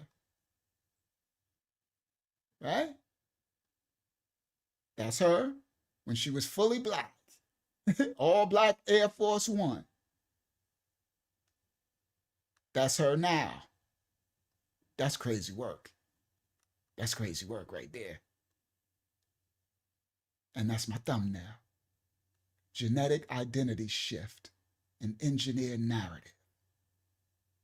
All right. Now, we going somewhere. You heard? Let's go. We in the lesson now. Tonight, we're not here to mock her. We're not here to disrespect her. We're not here to condemn her. We're definitely not here to sensationalize her. We come here to ask a deeper question. What kind of world produces this outcome? See, individual choices never exist in the vacuum. They're shaped by narratives, by stories, by images, by rewards, also by punishments. Individual choices. And they're also shaped by repeated messages whispered into the souls of individuals long before adulthood. That's why that little boy singing, I love my face, I love my skin, I love my hair, my melanin. Repeated messages whispered into the soul long before adulthood. Okay? Proverbs 23:7, shout out to Chad Turner, says, as he thinketh in his heart, so is he. If the heart is trained to reject itself, then the body will eventually follow. Shout out to Shashasa. That's why we're supposed to raise them up and train them in the way. This is the serpent in the garden changing people into their image. See, because if you train the spirit, the heart to reject itself, the body is going to follow. This teaching is not about autonomy versus control. It's about where autonomy ends and the conditioning begins. When children grow up seeing lighter skin as being something to be praised and straighter hair as something that is good or rewarded, where Europeanized, Japhetized features are cherished and original Shemitic or Hamitic, what they would call black features, are treated as something less than or something to overcome, does that give it a free choice to these children born into this condition? Or has identity itself now been engineered? That's why I titled the genetic engineering. Okay? An engineered narrative. Scripture warns us of this kind of shaping. Romans 12:2 says, be not conformed to this world, but be ye transformed by the renewing of your mind. Conformity reshapes the outer man. We get into the video, it's coming. Renewal restores the inner one. Conformity reshapes the outer man into the image of the world. Renewal restores your spirit man, your inner man. So Romans 12 said, be not conformed to this world, be ye transformed by the renewing of your mind. But what happens when conformity is applauded or rewarded? What happens is renewal starts to be mocked. This is why we call this genetic identity shifting. Not because DNA changes overnight, but because self-perception does. When enough people believe the same lie long enough, that lie becomes culture. And when culture reinforces the lies or stereotype, it starts to feel like the truth. And as it more and more feels like the truth, it becomes the truth relative to the individuals. Ecclesiastes 1:18 says, for in much wisdom is much grief, and he that increaseth knowledge increaseth sorrow. Because once you see the pattern, you can never unsee it. Once you increase in the knowledge, you increase in the sorrow. Tonight we follow patterns, not assumptions. We examine evidence, not emotions. We listen and we examine carefully, not loudly. This is not an attack, I repeat. This is an exposure of influence, because identity always matters, and anything powerful enough to make someone reject their own reflection deserves our serious examination.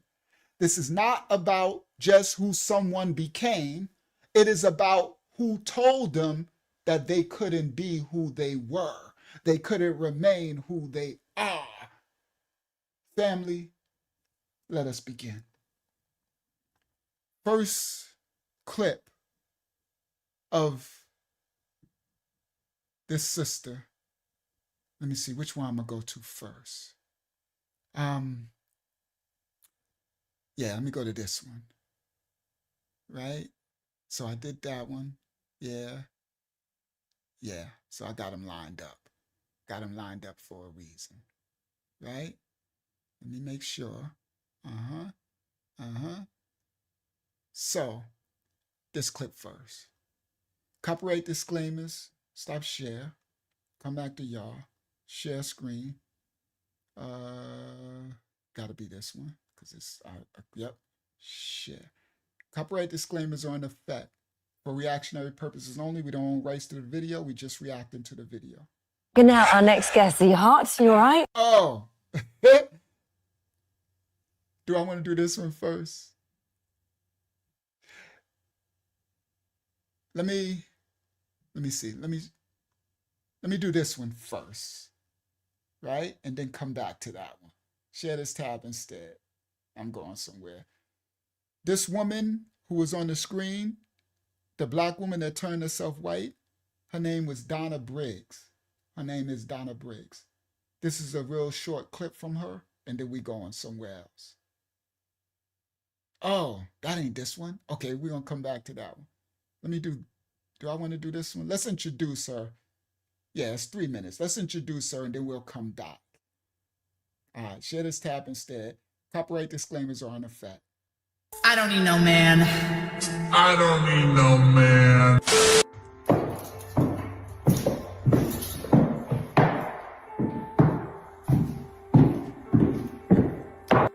Hello everyone, it's Donna Briggs, and today's thought of the day is, who are you to judge? This is that black woman today. We're going somewhere. I just went forward to go back. All right? All right, here we go. This is that black woman today. Well, I guess she's white, but here we go. She like, hey, we Donna Briggs. That's stuck in my head, right? All right, but let's continue. I don't need no man. I don't need no man.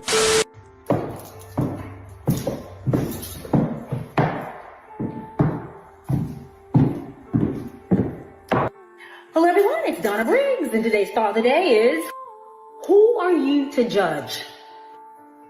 Now for me, I'm judging. Yes, I'm gonna judge.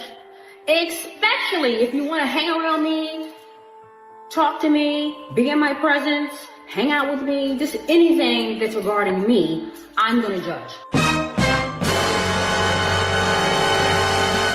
Brothers, the mirrors are not mirroring anymore. All right, so now, I want to show the clip because that's her, right? She said, who are you to judge? She said she's going to judge. Okay, well, I'm glad you feel that way. Now, just to bring balance, it ain't just a black sister becoming white.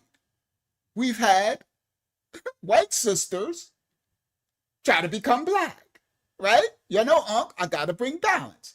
So let's start here. Share this tab instead, right? Full screen. Copyright disclaimers in effect. Y'all might remember this clip. This was a white sister becoming black. So we got to keep it balanced and even, right? Yeah, fine. Good. Began life in Germany as a light-skinned blonde girl, making headlines around the world when she had injections to change the color of her skin. Over the past 2 years, Martina Big has radically altered her appearance in order to become a black woman. And this morning has followed every step of her controversial story. When I was younger, I admired the curves of Pamela Anderson. My next step is going to pump up my lips also. My eye color has changed. My eyebrow color has changed. And I can feel in myself that I'm changing to a black woman. I like the curves of black women, and I want to... See, the first thing I want to point out, as we said, we're not here to disrespect, but all I see is mental issues and psychological issues. It has to be, because it's all right, let's continue. Get them, step by step. Well, Martina is here now alongside her new husband, Michael. And good morning to both of you. Thank you for joining us here today. So, I mean, you look at the difference there. I mean, we have been following your story, and you were never comfortable with your natural appearance, the one you were born with. I liked my natural blonde beauty, but also it's like during the if boys get a new car, they start. So that's how she was born, and she turned herself black. All right? So understand, come on, Delasha, I'm going to always bring balance. I'm not going to ever do one side. I'm going to, oh, she got it. They got dashikis on and everything, right? Right? So I'm going to always bring balance because tonight's lesson is about Donna Briggs, the black woman who became white. Okay? But I had to bring balance and understand that there's been white women who became black. All right? Tuning, and then they say, oh, it's a nice result. Let's find a matching piece, and then it's going to be more and more. And if you see the car they got and they have now, so it's a work totally in different. progress. Yeah. But what was it that made you realize that you wanted to change? At first, I only want to have Samaten, and this new medicine, they told us it is will protect the skin against the sun and will make more tan. But at this point, they didn't know that it will work really extreme. For me, it works really, really good. So this is the melatonin injections, and this was your surgeon. It cost £170 ago. If you've had 3, so she's getting melanin injected. All right. Is that right? Or Yeah. You said, is this the interracial 2 years ago, relationship? three Michael and I had the same injections, the same amount at the same. Somebody said there was a professor some years back that was white and turned black. Who's I can't see who said it. Lanya, I think that might have been Lanya. Yeah. All right. They won't let me see the chat, guys. It was her. All right. Thank you. All right. So now I wanted to point. We ain't gonna watch this whole clip. I just wanted to point out that there was white girls who turned black. All right. I'm gonna bring balance. Now, I don't think this next clip, I don't think this is fair. It's definitely not righteous, and it's disturbing, and it shouldn't be done, because just as much, and it's not as many men are doing it, but there are some. That's why in the description I said some, but it's mostly a woman thing, where they have an identity, genetic identity shifting in crises, right? That she wants to turn herself black. But you got to understand, a lot of the black women literally got blonde wigs, straight hair, lace fronts, just every, So it's very disingenuous to be upset if a white woman wants to try to look black, when a lot of the black women be sitting up there with a big blonde, long, straight wig on or whatever, right? What's the difference to me? It's all cosplaying to me, all right? So this next clip, I don't like it, and it's hate, and it's unbalanced, but I just need to show, right? This is unrighteous. Copyright disclaimers are in effect for reactionary purposes only. Natalie Reynolds gets pressed by a black woman to take off her braids. That shit is ugly as fuck. We wear that shit. It's braids. Take that shit out now. Are you being for real? Take that shit out now. Okay, what's your problem? Take that shit out now. We're dressed in the store. But take that shit out now. Take that shit out. That shit is ugly as fuck.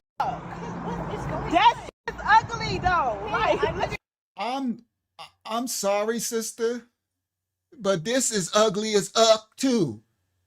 All right? First of all, your behavior is ugly. These stupid eyelashes ugly, and this ugly bonnet is ugly. So this whole thing is ugly. All right? And to the white girl, what do you got on? What in the look what she got. Look what she got on. Just to the white girl, first of all, cover yourself, and what is you change your clothing. All right? You can wear your braid. Come on, bro. This is all ugly. This should not be done as well. You understand? That's why I showed there's white women trying to be black, and there's black women trying to be white too. You understand? Imagine how you feel. Imagine how a black woman would feel if some white Karen was chasing them, telling them take that blonde wig off their head, right? Take those, right? Take that, and be chasing you like threatening you. Yeah, bonnet and brokenness.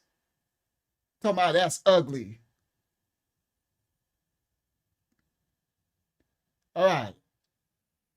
Yeah, that's bullying. That should be a crime, actually. We wear that shit. It's braids. Take that shit out now. Are you being for real? Take that shit out now. Okay, what's your problem? Take that shit out now. We're dressed in the sort but take that shit out now. Take that shit out. That shit ugly as fuck. What is going on? That shit is ugly though. Like, look at your fucking hair. It doesn't look bad. That's ugly. Please stop following us. Braids believed to have originated in Africa with the Himba people of Namibia. So, do you think white women wearing braids are cultural appropriation?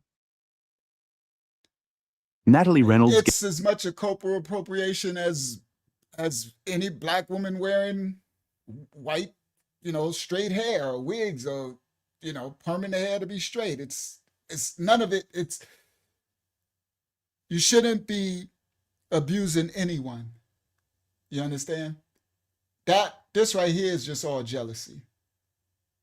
That's what this is. All right, so I just wanted to show that clip. This ain't where we going tonight, but I wanted to bring balance, right? Because this is wrong, right? So I showed this clip to show that some white people want to be black. You get some black people, I guess, want to be white. All right? All right? Now, let's continue. This is another clip. This one tripped me out. Copyright disclaimers are in effect. We don't own rights to this video. Share this tab instead for reactionary purposes only. Here we go. Hold on, I gotta bring it up. Play. I sell skin bleaching cream. Pretty controversial, I know, but I do have negative comments. People saying you hate yourself, you wish you're... So right there, I sell skin bleaching cream. Right? Bingo. You could tell she probably looked like she's doing it. Bleaching her skin. She sell it because you can see under her hair it looks a little darker. All right? Copyright disclaimers are in effect. I sell skin bleaching cream. Pretty controversial, I know, but I do have negative comments. People saying you hate yourself, you wish you were white, but I don't really listen to it. I really don't care. I guess how society sees dark women, we're basically the losing team. Who wants to be on the losing team? The goal is to end colorism, racism. I feel like you changing your skin tone is just feeding into the cycle. And also, I think making money off of that is very... I'm sorry. That's one of those. Oh my goodness. Here we go. Here we go. What did you hear? All right, let's let this listen. Losing team. Who wants to be on the losing team? The goal is to end colorism, racism. I feel like you changing your skin tone is just feeding into the cycle. So he got the nerve or whatever it is to put his 2 cents in to someone changing their skin tone is feeding to the cycle, but you changing your whole identity. You can't make this up. I know. That's why I'm like, you cannot make this up. Oh my, I probably couldn't even, in that panel, I would have been like, you know what, this ain't nothing but ultra perm. I'm getting up and I'm out of here. Look what's on his face. Look, you can't make this up. Look what's on his face. You got to be kidding me. You literally think you have an opinion on this? And the locks. Losing team. Who wants to be on the losing team? The goal is to end colorism, racism. I feel like you changing your skin tone is just feeding into the cycle. And also, I think making money off of that is very kind of shady. And some people just personally feel like they look better lighter, just like some people feel like they look better. And the fact that people are so scared is that she didn't come back and say, well, you changed your whole genetics. right? And so how dare you talk about me, right? But anyway, I don't know, boy. And you know, they be doing these panels, and they just have all type of stuff on these panels. Very kind of shady. And some people just personally feel like they look better lighter, just like some people feel like they look better with makeup on. And I also don't think we can just ignore that there's such a terrible history of racism and colorism, and that's why it's a bigger deal to people when people are bleaching their skin versus when people are putting on makeup. So, I just wanted to bring some different levels of mess. Now let's get into the main story tonight. Share this tab instead. And that's the black sister who became white. Donna Briggs is her name. All right, let's go. Brothers, the mirrors are not mirroring anymore. Here we go. This is her today. Happening with these women today. It's starting to feel like Gotham City out here with all these bizarre creatures roaming the streets. Just when you think you've survived encounters with Catwoman, Donatella Versace, and Lil' Kim, you find yourself face to face with the final boss, Donna Briggs herself. Oh my goodness, did y'all see Donatella Versace? Look at Lil' Kim. Hold on. Oh my goodness, bro. Boy, these people, boy. Hasatan. So this person used to look like this? Goodness, bro. Hasatan. Boy. All right, let's continue. Donatella Versace and Lil' Kim, you find yourself face to face with... Who was the first person? Who was that? Hold on, let me see. Who was that? Encounters with Catwoman, Donatella Versace, and Lil'... Oh, that was Catwoman? The original Catwoman from Batman? Wow. Or is it? Or is that just her name? That's just her. All right, but anyway, whatever. Let's go. Donatella Versace and Lil' Kim, you find yourself face to face with the final boss, Donna Briggs herself. Flashback. I said it. Donna said it. A black woman. All right, so now y'all gonna have, witchcraft will take your beauty. Now we're gonna get into the clips of Donna Briggs. Let me write her name down so I can remember it throughout, because we got some, this the meat of tonight's study. The white woman who became, the black woman who became white. This was her, pardon me, she was a radio personality, her and her transition. Clearly a black woman. All right, let's continue. Flashback. I said it. Donna said it. A black woman said it. I didn't say it. Well, like I said, I was thinking it, the but I didn't say entertainment it. industry wants you to be a hoe. They want That's you to what be they a want. Less than desirable, what baby, did she do? having What a did she- baby out of wedlock with a married guy. Much later. So she, goodness. So she's changing right there, because I can see her eyes are like lighter now. She's changing. She got that lace thing on, the wig, blonde. Yeah, she's... That's what they want. Less than desirable, baby, what did she do? having What a did she- baby out of wedlock with a married guy. Much later. Some people go around and then they always talk about what they don't want. That's what you're gonna get. That's what you're gonna get. Yes, it's bittersweet. This moment marks a triumphant day for the strong melanated Keishas as they finally can achieve their ultimate dream of transforming completely into a real-life Karen. Modern surgery has finally caught up with the insecurities of the bitter Keisha. Armed with her brand new look, she will at last be welcomed by the Chads, Ahmeds, and even Jesus himself. Finally, she'll unlock the secret store discount at Abercrombie and Lululemon. At long last, society will place the gentle kiss on her forehead she's craved for decades. Now who cares if black men have repeatedly expressed their dislike for blonde wigs and RuPaul makeup? None of this matters now.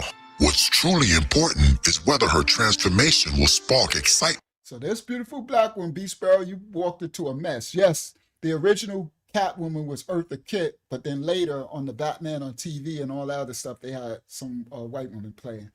All right, so let's continue. in Barbies across America, granting her acceptance into the Malibu Barbie Beach House, where Barbie will finally recognize her as an equal. Yep, that got me too. And I don't know why. Maybe because it's just so blatant. I keep thinking that people just are not gonna believe us until we're hung out there, but then even then I feel like they'll be like, oh no. Kind of like they are with. So I guess she's saying, I guess this little girl is Sweeney, Sweeney, Sydney Sweeney or something. I don't know. I don't even know. Today I can't even know if one's a man or a woman, and she wants her genes, I'm guessing. Yes, complete with all the holes, bells, and whistles. Honestly. That's what she looked like. That's exactly what she looked like. That's crazy. She turned into Marlon Wayans in a White Girls movie. All right, so anyway, let's continue. She'd fit perfectly into a Benjamin Moore wall primer commercial, don't you think? Just imagine her gallivanting in the background. Just makes me want to grab a brush and start painting walls. And perhaps some faces too. Yeah, you see, that was one of those double entendres right there. I hope you're keeping count. Yes, my brothers, we must continue to keep pumping out these pearl necklaces. You said you gave Mary Jane a pearl necklace. How much did that cost, man? Obviously you missed the point of that story, Brian. But seriously, why should Transformers like Laverne Cox and Elliot Page have all the fun? Why shouldn't women have the right to shapeshift and reinvent themselves as they will? Shapeshift. I don't need no man. And reinventing themselves. We going somewhere. What is that? So that's, see, I'll be so lost. So did this woman become this, or did this be, whatever. I ain't about to try to keep up with Babylon and these Nephilim. All right, let's continue. There ain't nothing but the Nephilim coming back on the earth. All right, full screen, copyright disclaimers. This is Donna Briggs interviewing Paula Patton back in the days. We going somewhere. Hello, everyone. I'm with Paula Patton, and we're doing Who's Wearing What. Look at you. Look at her hair. Isn't she sexy? Oh, you're sweet. Thank you, Mama. She has on Gucci. This is true. And look at that. I love the necklace. Look at the boots. And what kind of boots are they? The row.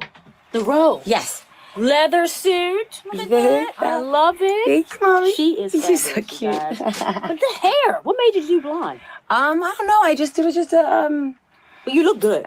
Well, thank you. I appreciate it. Well, you know you look good. So, go see your movie. Yes, Traffic. 420, please. Traffic. Yay. So that's a clip of Donna Briggs as a full white woman. Okay? She turned, that little black girl turned to a full white woman. Copyright disclaimers are in effect for reactionary purposes only. We don't own rights to the video. Let's go. This is the black woman who became white. I don't want people out there to think that we're always constantly hitting on our black females and our black female celebrities, but they are dropping the ball, folks. All right? And they're turning to hoes. Ooh, boy. I didn't say that. And folks, I said it. I didn't say it. I said it. Donna you said it. A black woman said it. I didn't say it. But like I said, I was thinking it, but I didn't say it. She said, Donna said it. That's her radio show. He said a black woman said it. So she identified as a black woman at one time. The industry wants you to be a hoe. And anytime you have a person in this kind of a position, you've always got to assume either grifter or mental health crisis. Now with Donna, I'm going to go more mental health crisis. We saw with Rachel Dolezal in the past that she had a lot of trauma in relation to her upbringing and found a way to find community by pretending to be a black woman. Obviously, we don't want people pretending to be something they're not, but since mental health is so prevalent and since we grow up so dysfunctional in the world and within our family structures, I want us to be sort of open-minded to the fact that Donna is as well going through some sort of mental health crisis. Hello, everyone. It's Donna Briggs. And even though I've said all that, I want us to also feel comfortable in holding somebody like Donna accountable for the way that she interacts with the world as a public figure. Hello, everyone. It's Donna Briggs. And today is Stage Sunday, day 25 of the Choose Success and Living. So this is the craziest part of the world. So not only did she transform into so-called white woman, she changed the way she talked. She sounded like a white, what you call those, weather woman, the weather, hello, the weather today. And she like, hello, Donna Briggs. just changed everything how you talk and everything? What? This is crazy work. I swear, this world crazy. So come on, Days of Noah is like, boy, Days of Noah ain't had nothing on this. All right, let's continue. She changed how she talk and everything. Of the Choose Success and Live in Abundance Challenge. Hope you have a spectacular of the Choose Success and Live in Abundance Challenge. Holding somebody like Donna accountable for the way that she interacts with the world as a public figure. Hello everyone, it's Donna Briggs, and today is Sage Sunday, day 25 of the Choose Success and Live in Abundance Challenge. Hope you're having a spectacular day so far. I know that you are, because you woke up this morning, you said, thank you God for waking me up, keeping me safe, keeping all harm and danger away from me, ordering my steps from order steps or what? The best steps. You meditate, you pray, you said your affirmations. I'm healthy, I'm happy. I live in extreme abundance. Extreme. I don't let any negative people, places, things, or environments control my peace. I live in prosperity, health, wealth, love, respect. I am great. I attract great people, places, things, and environments. I don't let any negativity control my peace. Snapchat, Instagram, TikTok, YouTube, Thread. Nothing will disturb your peace. I'm going to be coming from the angle of having a relationship with self, because this is a philosophy channel. And one of the questions I get constantly is, how do I know that I have a good relationship with myself? And I think that there are specific components that have to exist in order for this to be true. One, you have to be honest with yourself, brutally, really honest. And I think as we explore Donna and who she is as a person, there's a dishonesty between what she tells herself and what she tells the public. Since we can't account for what Donna tells herself, we have to assume it's okay. Since this sister wants to have this channel and call out Donna and say that you have to be brutally honest with yourself. First and foremost, you have to be honest with yourself. Brutally. I agree. So, for this sister, no disrespect, to be brutally honest with yourself, you actually thought that this looks okay, this outfit? This looks ridiculous. The thing around the neck, this leather bustier or whatever they call that thing, I mean, this looks nuts. I mean, just because you want to be brutally honest with yourself, right? You're saying, okay, so brutally honest with yourself, you shouldn't look, this looks just as crazy, honestly, as the other sister. Just different levels. Sorry, you said brutally honest, so let's do it. Okay? All right, let's continue. To exist in order for this to be true. One, you have to be honest with yourself, brutally, really honest. And I think as we explore Donna and who she is as a person, there's a dishonesty between Did what she just have a colored dog? Hold on, did y'all see that dog? What? I know she didn't paint that dog's hair that color. Maybe that's a coat, a fur coat that she got over the dog. Let's just hope that's dog. What'd you say? It's the dog. They be doing that? They paint the dog's hair like that? They make a rainbow. I've seen them one turn one into a fox. I've seen everything.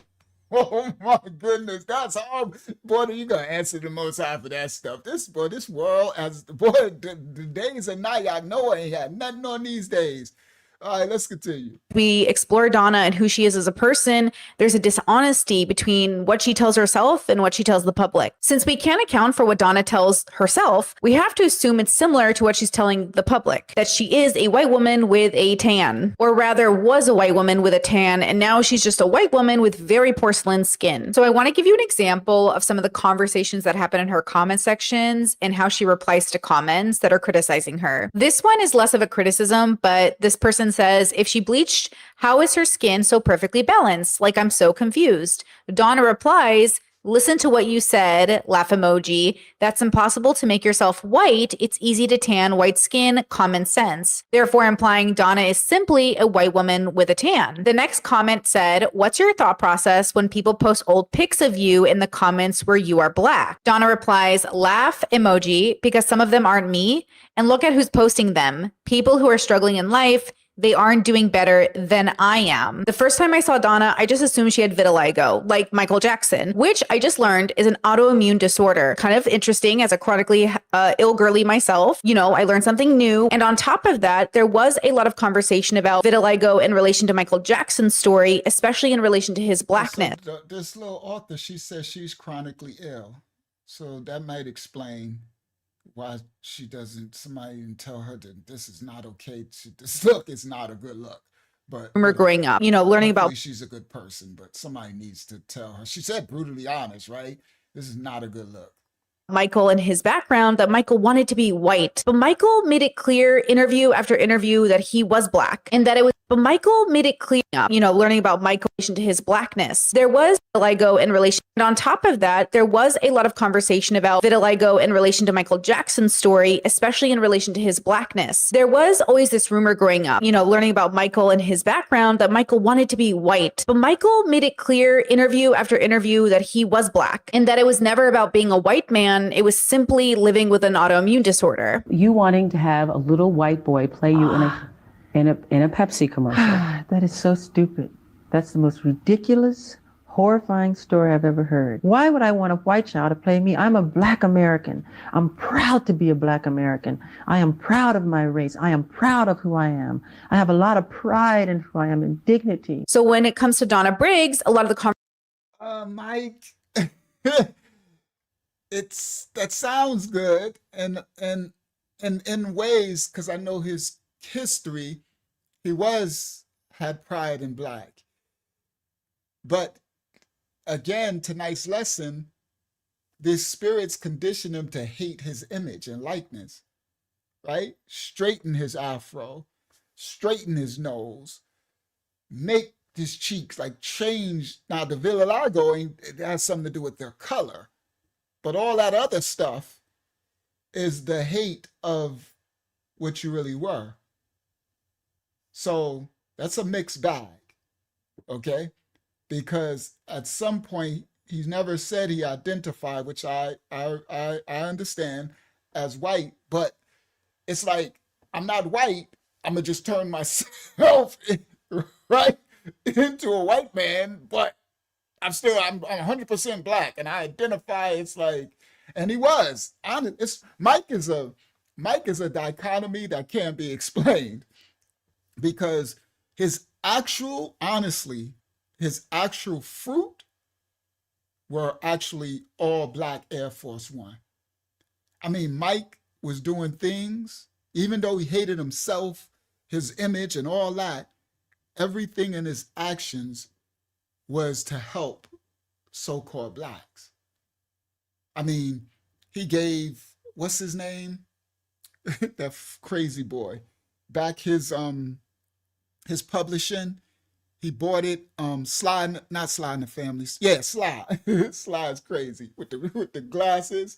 He gave Little Richard back his publishing when he bought the Beatles for free. I'm talking about gave them back their estate for their generations to live, where the Serpent Seed record companies had the publishing. So when he bought the Beatles catalog, he had got Little Richard's when he bought the catalog. And that's what they unalived him for too, allegedly, right? This system, these serpents, mad. And he gave Little Richard back his publishing.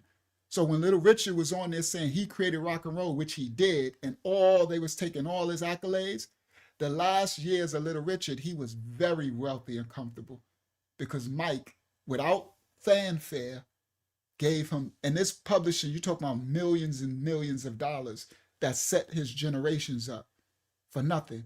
He gave Sly back his publishing.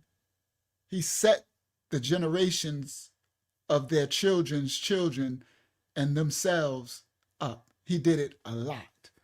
So as much as he was whatever and seemed to hate his physical identity, his actions, and I've known, because I've studied and showed, his actions were all of helping the poor, the downtrodden, as well as his nationality of people, the so-called blacks.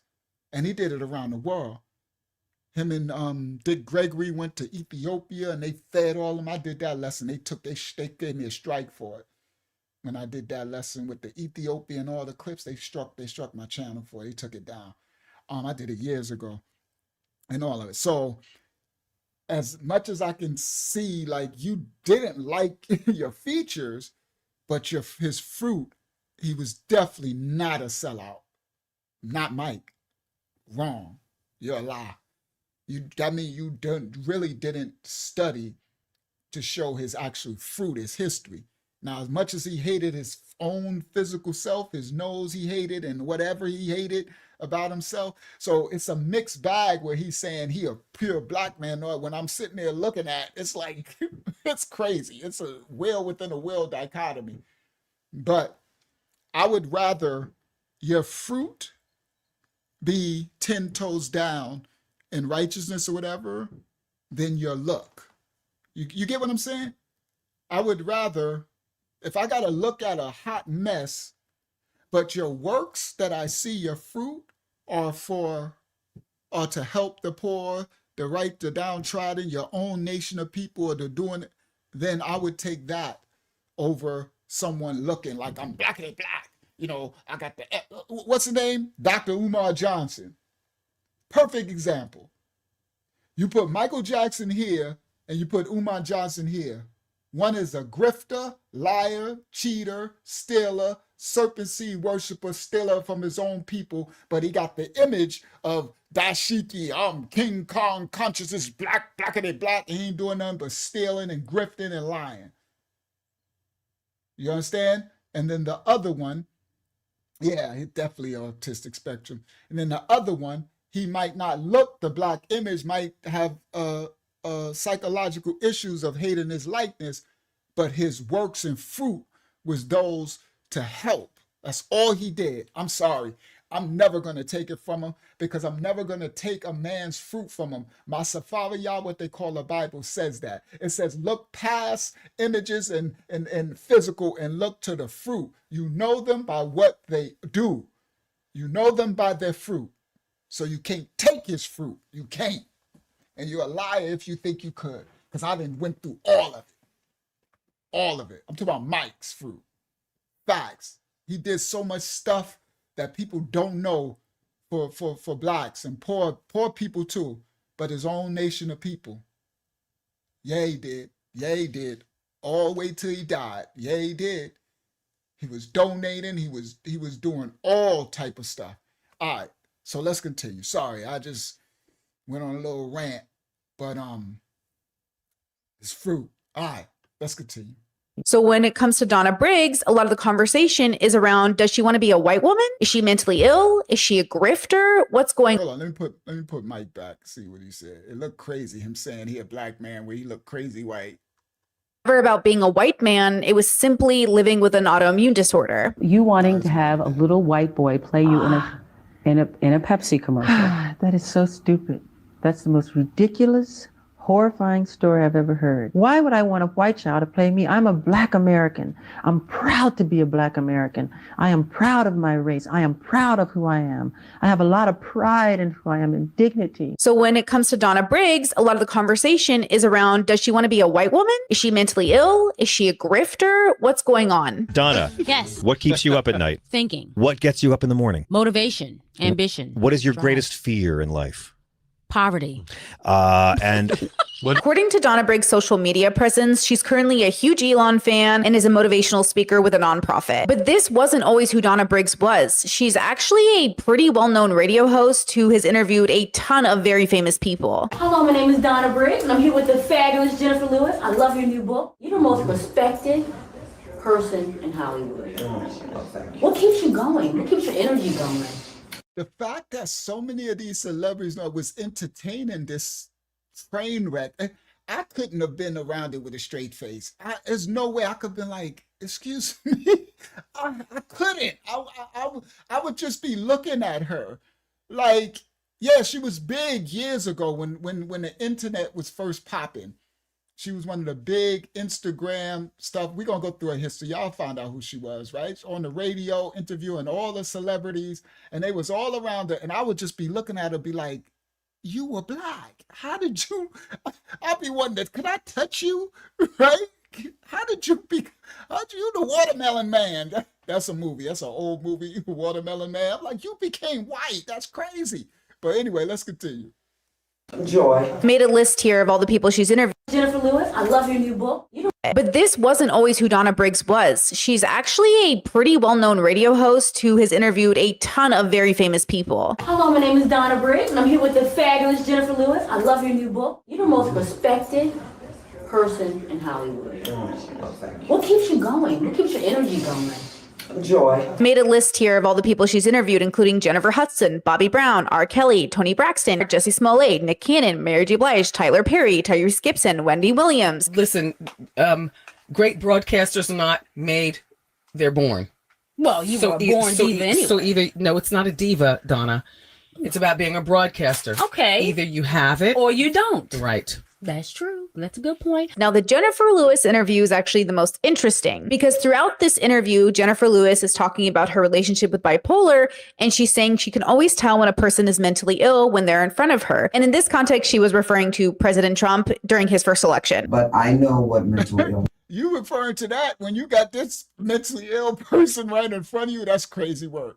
This looks like, and the mania is unstoppable. And in that moment as a viewer, I wondered if Jennifer Lewis kind of saw something in Donna, but I don't think so.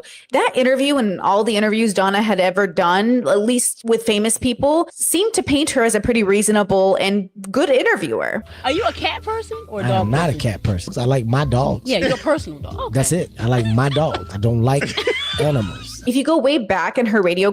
Yo, she is the most famous person I never heard of. Right, Victoria Giron? I'm like, I never heard of her before. The most I told me to do this, expose this genetic identity shifting. I never even heard of her. She the most famous person I never heard of in my life. Wow, it's crazy work.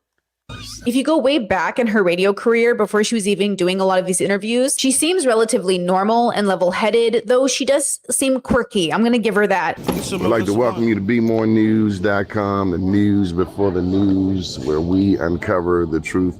Marshall Bell, what are you up to these days? And who is this beautiful lady beside you? This, Donnie, is my lovely co-host. Hi, I'm Donna. The show that's breaking all the ground here in Baltimore City. It's called Celebrity Magazine Live with Donna Briggs And myself, Marshall Bell. and Marshall Bell. Let me give the phone number. 410. So Baltimore takes this L. B-more, y'all get this L tonight. Is she from B-more? Donna Briggs. Wow, this is crazy work. Donna Briggs from Baltimore. Okay, let's go. She's the most famous thing I ever seen, non-famous. It's called Celebrity Magazine Live with Donna Briggs And myself, Marshall Bell. and Marshall Bell. Let me give the phone number. 410-481-1010 or 1-877-704-1010. Donnie, our show comes on Tuesdays and Thursdays at 1 o'clock. We talk about celebrities. Did y'all check each other's horoscope sign before y'all started this? I'm sensing some synergy, you know. Oh, yeah, we compare. Wait, hold on. Check this out. We talk about celebrities, Donna. We talk about entertainment, Donna. We talk about everything. That's right. It's a great show, man. Really. You have a good time. You gotta check it out. You should be It's on really crazy how, like I said, it'd be like a lot of what they call today the attractive. It's like, how do they make them hate themselves like that? It'd be different if they were what American society would call unattractive and they wanted to change so they can be more. It's like they make them, like Lil' Kim and them, they make them turn themselves into monsters. And like, that's crazy. Boy, these spirits, pharmakeia, sorcery, boy, the Safaviah, what they call the Bible, warns of this. But let's continue. or something. Black women representing themselves out here in the media. Yes, but you... And our little girls taking them, you know. And they're they're following them. Oh my gosh. What's the girl? I forgot. I'm having a mental block. What's the girl, the new rapper with the big butt? So it is abundantly clear that without a doubt, Donna Briggs is certainly a Black woman. All right, let me continue. Copyright disclaimers are in effect for educational purposes only. Reactionary purpose. Oh, I didn't. Let me make it smaller. Then share this tab instead. For educational purposes only, reactionary purposes, copyright disclaimers are in effect. Donna Briggs, a lol cow who's become the internet's most puzzling transformation story. This was her 13 years ago, and this is her now in 2025. Yup, the lady you just saw used to be a This is what she used to look like. Bro, y'all can't make this, man. Y'all can't do this. Y'all can't make this up. Don't she look like a 90s R&B singer from Total or somebody, right? Right? It's like they make these little Kim looking, right, pretty black girls, and they turn them into craziness. This straight black. This is her. She was born a beautiful black woman. You look like an R&B singer from the 80s or something, or the 90s. Wow, this is crazy. certified black African American, but now she has platinum blonde hair, pale skin, and an oddly familiar voice that speaks about abundance and success. Donna Briggs put herself. Oh, the chat been on the screen the whole time?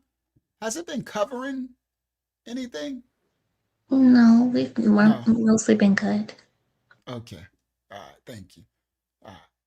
Out there as a figure of positivity, claiming to be just a white woman with a tan, even though old pictures of her on social. Whoa!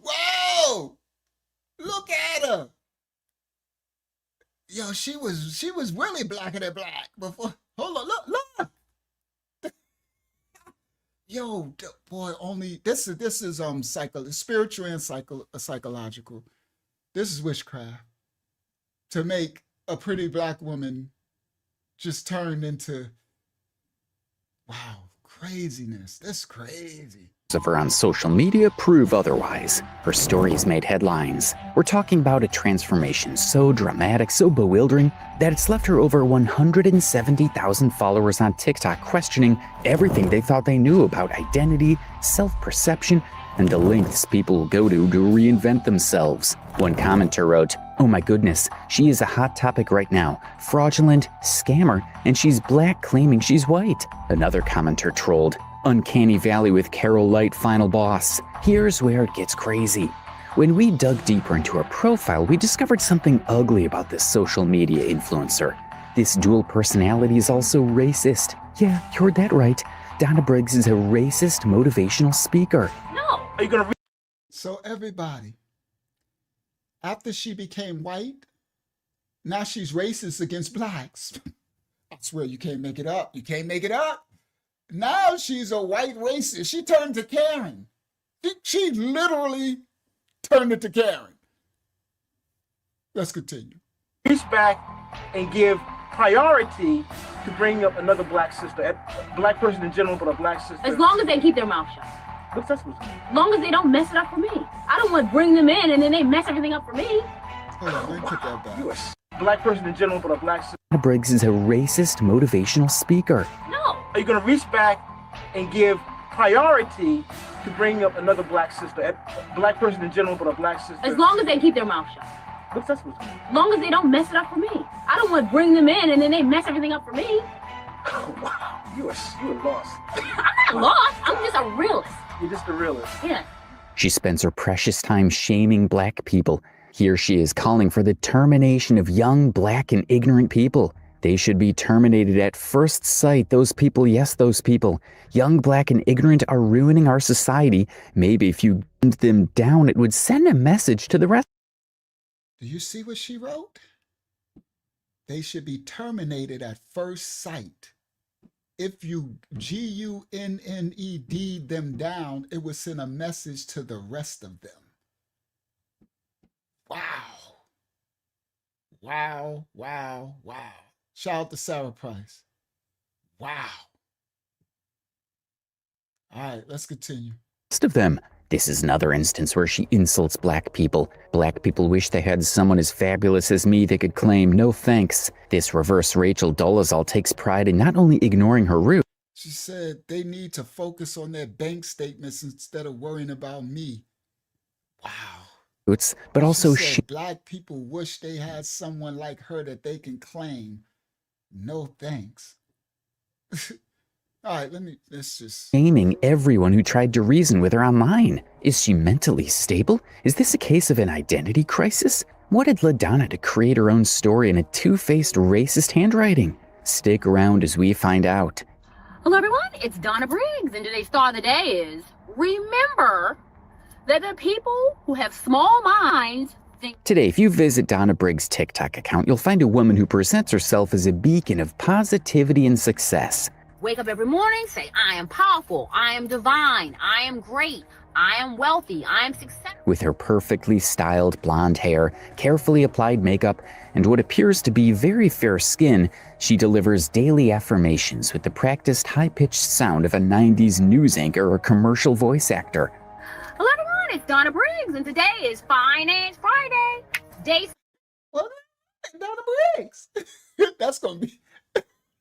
Yo, this so crazy, Brother Joey. I'm going to be in my sleep. Well, Donna Briggs.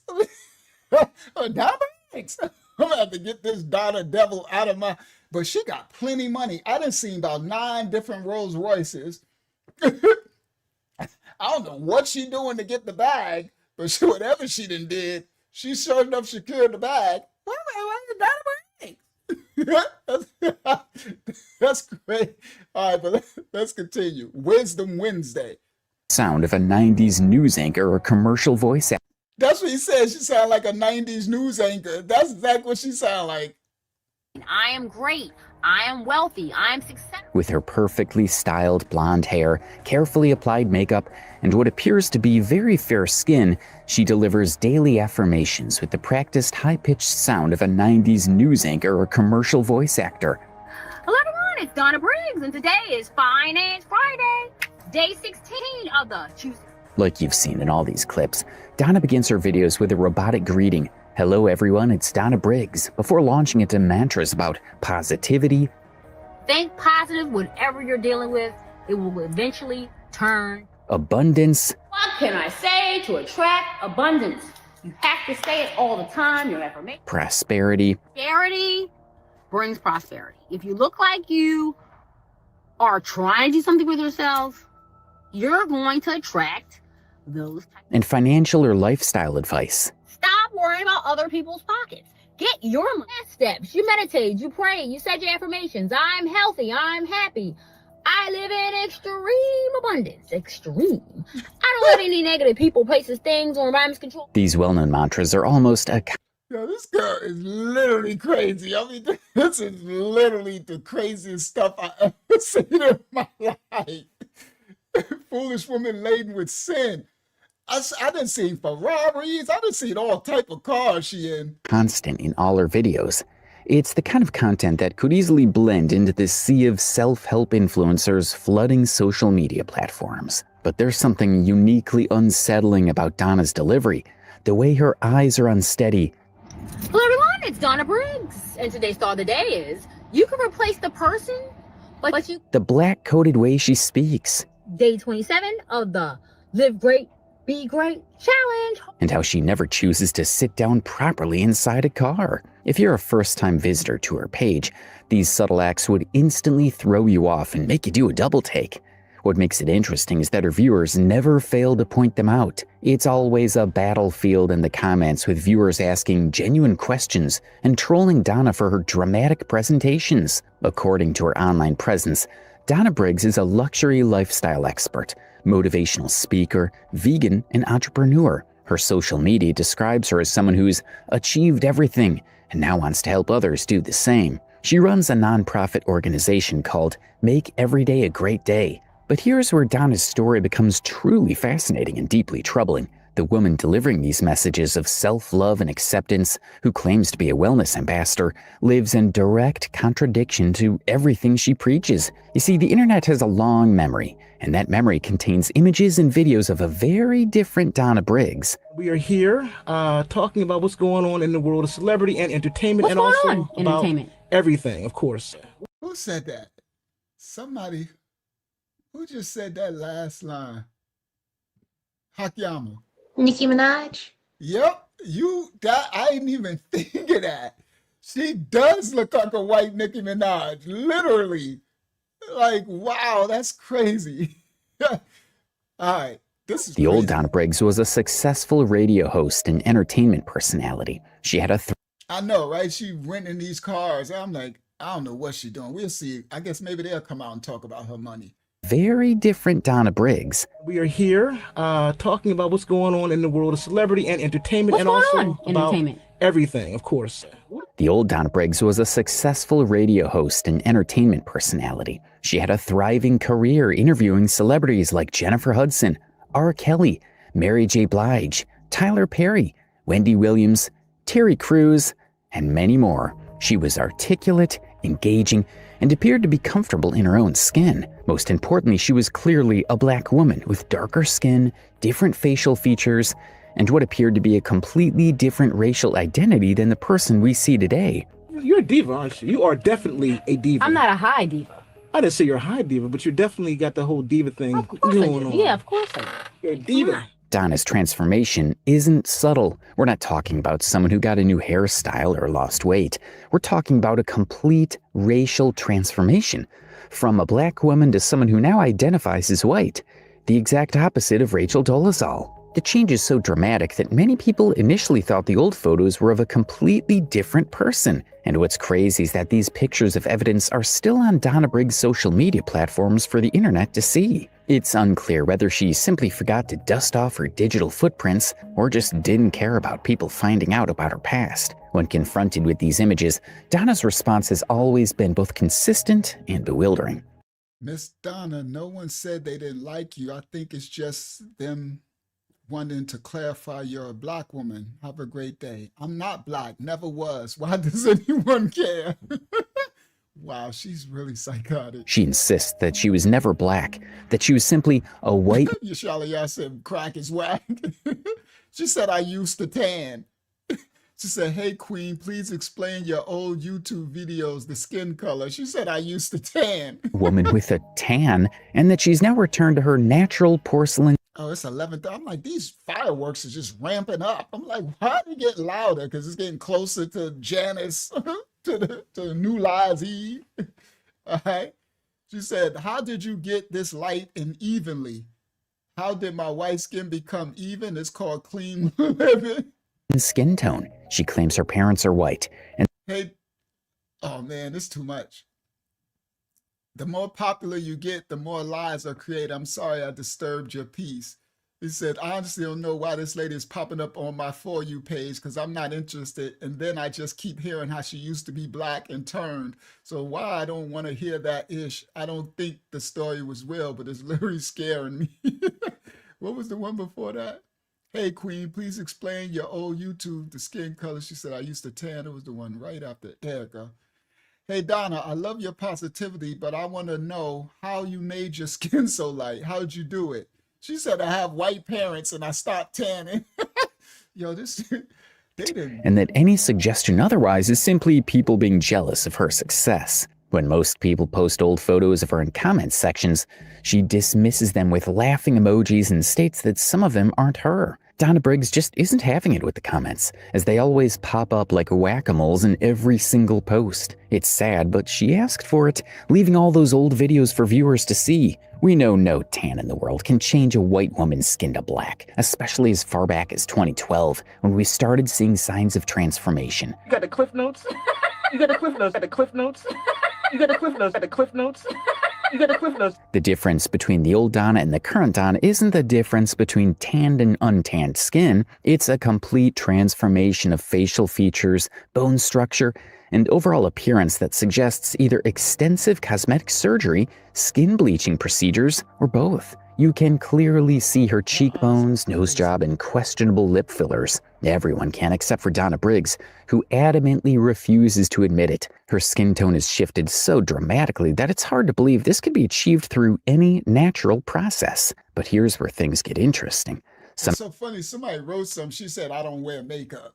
Netizens have speculated about whether Donna might have a medical condition like vitiligo, the same condition that affected Michael Jackson. She do not have vitiligo.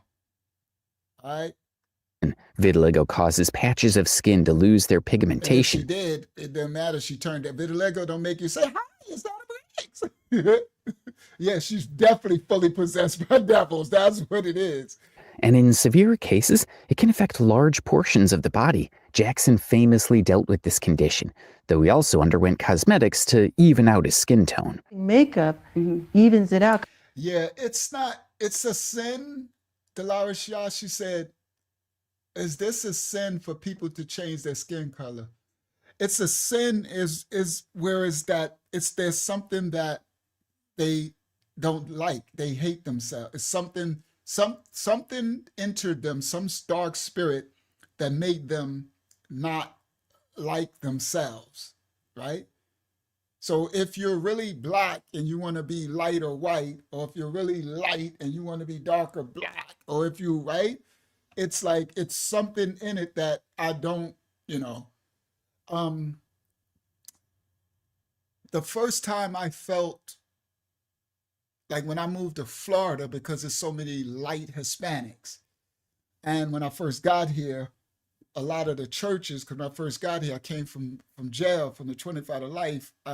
Before I woke, I was like Christian, right? So I was trying to find church and everybody was Hispanic. So I was going to Hispanic churches. And that's was like kind of one of the first times, because no disrespect, but a lot of Hispanics are got a lot of racism with them, right? And I felt like my color. You feel what I mean? I didn't like that feeling either. And I remember I came home and I looked in the mirror, and I remember I used to love the summertime to get dark. Always. I remember I always, every summer, I would sit out in there like, because I love how my skin looked burgundy. Like I turned reddish, right? Red, dark. I love it. It looked dope. But I remember when I first got here and I was going to those churches, I remember like, dag, I feel like this now. What am I going to feel like when it gets hot in the summer and I get darker? And I was like, I don't like this. Then I start to feel like maybe I need to move myself from around these people, because I don't want to be, I don't know, because they, in other cultures, right?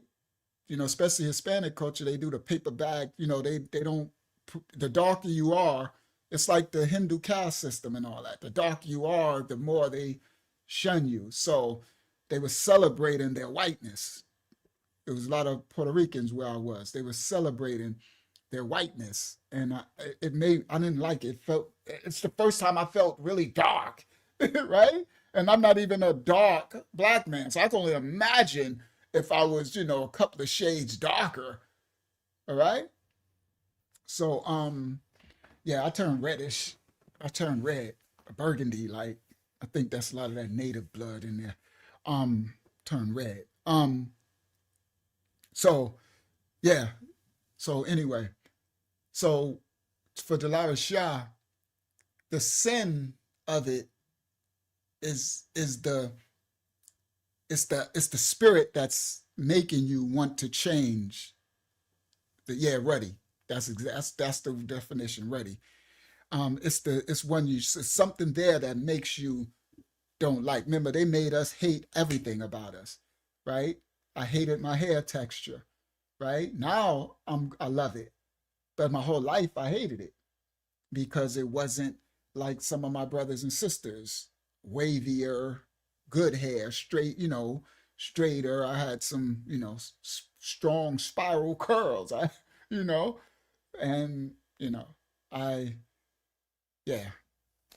liked it at the time when I had waves, because of my curls. When it was short and I had this hairstyle with my waves, I liked it then because the waves would curl. I had the different, everybody like, how'd you get it to do that? People just put product that make their hair do that, but that was just my hair. Some of my hair was kind of fine and soft, that would wave, and then the other part is thick, it would curl up tight. So my waves would go curl. It was waves with a curl. It was dope. And it made me a dope individual. And I remember Barlow, this older dude, he was like, how did you do it? He thought I put something in it. I'm like, this ain't nothing but water, bro. It's water and the grease. We used to do Nunal and Dax for the waves. We used to put that thick, that's shellac. Nunal, it's a thick grease, and Dax. We would put it on, and then put your stocking cap on overnight. And when you wake up, you brush, so you go to school. So when I would put the water, when I take the stocking cap off, and then I would, yep, Dax for men. I would put the that's this grease. It's be in an orange can, and then Nunal grease be in it's thick stuff, right? It's for our waves. And we used to put and lay our head down, and you put the stocking cap on, right? This before do rags. Back this the '80s stocking caps, and then we would so when I would get in the morning and take my stocking cap off, and later the do rag, when I would take the water with the brush and brush it, it would when I dry time I go to school, the ends would curl, and it was like dope. It used to look crazy dope, and I loved my head in.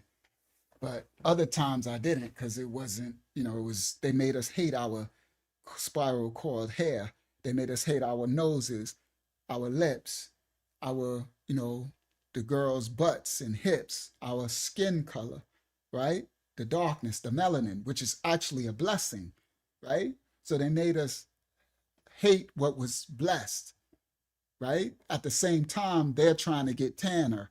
Now they pumping stuff in their lips. They trying to get big, right? So everything that they was conditioning the serpent seed to make us hate is, so yeah, that's what I would consider the sin of that. If a person wanted to change, start bleaching their skin and try, it's a spirit there that's making them, right? That's why I remember the clip we played earlier, the sister who sells the bleaching cream. I would never sell that. That's selling sin. You shouldn't make money off that. That gay dude was correct with that. You shouldn't be profiting off of that, because that's profiting off someone else's misery. That's like me selling drugs. You see what I mean? That's sin. I think that's sin. Absolutely. Knowing that this is a condition, this is a thing of people fostering them to hate themselves. I think that's sin. I would never sell it, profit off it. I had to face that condition when I had my eBay stores. I sold, there was a market that I could have made a lot of money. I had eBay and Amazon stores. I just do well. And it was sexual products like vibrators and those little rabbits that the women used to play with themselves. And then the men stuff, they got all type of, and it would sell like crazy. And I was at a crossroads, and I was like, I could make a lot of money, and it was consistent. And I put the products, I remember I put the products, took the screen, I put all the, because I drop shipped it, right? I don't have to have the product. I can drop ship, sell it, right? So I put all the products, put the pitch, everything, and sales start to come through. And I'm like, it started to scale, but I felt convicted. And I'm like, I can't sell this stuff. How could I profit off this, which I believe is sin? And so I stopped. And that's the accountability. I stopped. I took it down. Yeah, it was up. It was I had a lot of products, and then you could put more. It was all. That's why I thought, oh, they sell, guys. I don't mean to tell you, they sell vaginas. They got. I found out so much crazy stuff in this world. They got little handheld. Yo, these dudes are crazy. And then you get it shipped to your house. You get it in packaging that says something else, and eBay got a separate division for it. So you have to get a clearance, right? And because my store was so official, right, I got the clearance for it, and then you got to package it to send it to them, so it's in packaging that they, you won't say what pocket vaginas and stuff. I swear it's crazy. Yeah, Candy making millions. It's so much money in that sin, and I had to stop it. This was back in 2013 and 14. I had to stop it. I had to. And that's the spiritual thing of, is money, the love of mammon over my morality, my righteousness, my accountability. And I stopped. I took it all down, and I didn't make no more of the money for it. I found out so much crazy stuff. They got so much stuff that we won't even know is going on. All type of crazy stuff. Yeah, it's big money, man. All right, praise y'all. Sorry, that was a well, I like sharing some other testimony. I don't think I ever shared that testimony before. Um, yeah, now they selling silicone wives. See, it's probably really crazy now. And I would probably be a millionaire by now. My store would probably be a big, one of the big. I'd probably be selling the silicone robot sex dolls and all type of stuff. Man, they got crazy type of stuff for women and men. All type of stuff. Crazy stuff. All right, let's get back. Because it makes blotches on the skin and I have to even out my skin. The key difference, though, Makeup evens it out because it makes blotches on the skin and I have to even out my skin. the key difference, though, is in how the transformation is handled psychologically. Michael Jackson, despite his changing appearance, never denied his African American heritage. Why would I want a white child to play me? I'm a black American. I'm proud to be a black American. I am proud of my race. He remained proud of his cultural background, even as his physical appearance changed due to his medical condition and subsequent cosmetic procedures. Donna, on the other hand, has completely rejected her racial identity along with her physical transformation. This means that despite whatever procedures or conditions that may have affected her appearance, her psychological makeup was a huge factor. Whether her transformation was medical, surgical, or a combination of both, her mental relationship with her identity has shifted just as dramatically as her physical appearance. Whatever procedure Donna had undergone, it's clear that she was loaded for it. Donna's current lifestyle screams luxury. She lives in a mansion, drives luxury cars like Rolls-Royce, and presents herself as financially successful. Like, I've always seen myself as wealthy, right? Always. My whole life. Millions, billions, going up to billions. It makes you wonder how someone The fact that she changed her voice is just crazy work. who was a regional radio host, not a national celebrity, acquired such apparent wealth, especially while undergoing what would have been extremely expensive cosmetic procedures. Some investigators began exploring alternative explanations for her wealth. Had she inherited money? Won the lottery? Received a large legal settlement? Married into wealth? None of these theories could be confirmed, and Donna herself has been vague about the sources of her apparent affluence, preferring to only speak in generalities about choosing success by getting rid of low vibrational behavior. So you're wealthy. That means you're not going back and forth online with people. You're not arguing with people. You're letting people. And attracting wealth. A guy who knows they can't afford you is not even going to approach you. He's not going to approach you. He's not going to try to date you, take you out, because he's going to say. Some have speculated that she has a shady source of income after allegedly spending time in prison back in the early 2000s. Here's what people on Reddit had to say. She's definitely isn't mentally well. She's wealthy, and if you look on YouTube, she has her own media company and has interviewed a lot of major celebs. But I also read that she's been to federal prison for fraud, so it's possible some of her wealth is obtained illegally. In a similar way, another person noted, "I think she's in drugs based on how she acts." A childhood friend also made a post that she's definitely black, and she went to federal prison for fraud back in 2008. But regardless of where she gets her money from, it's plain obvious that she has enough. She's using monobenzone or depigment agent to remove melanin. Boy, you remove your melanin, you a fool. Production, you can see it on her hands. She has zero pigmentation between her palms and hand skin, and her knuckles and nail beds are completely albino-like. Monobenzone or benoquine is permanent and what keeps vitiligo patients one color as white. She's had surgeries, fillers, wears contacts, or had laser eye surgery, color change, implant-like, bright ocular for permanent. You could tell because her eyes be looking all crazy, looking around, change, and is wearing a blonde wig. She's white, passing. Congrats to her. Congrats. For skin whitening techniques. Is it Botox, bleaching cream, or vitiligo? Netizens are speculating. The answers are probably hidden with Black Donna back in 2012. Donna's transformation is not entirely what throws people into a frenzy. It's her rejection of self, even with the numerous evidence lying around. She preaches self-love, yet changes her look while denying everything from her past. Donna just wants to live her life, and she should be allowed to.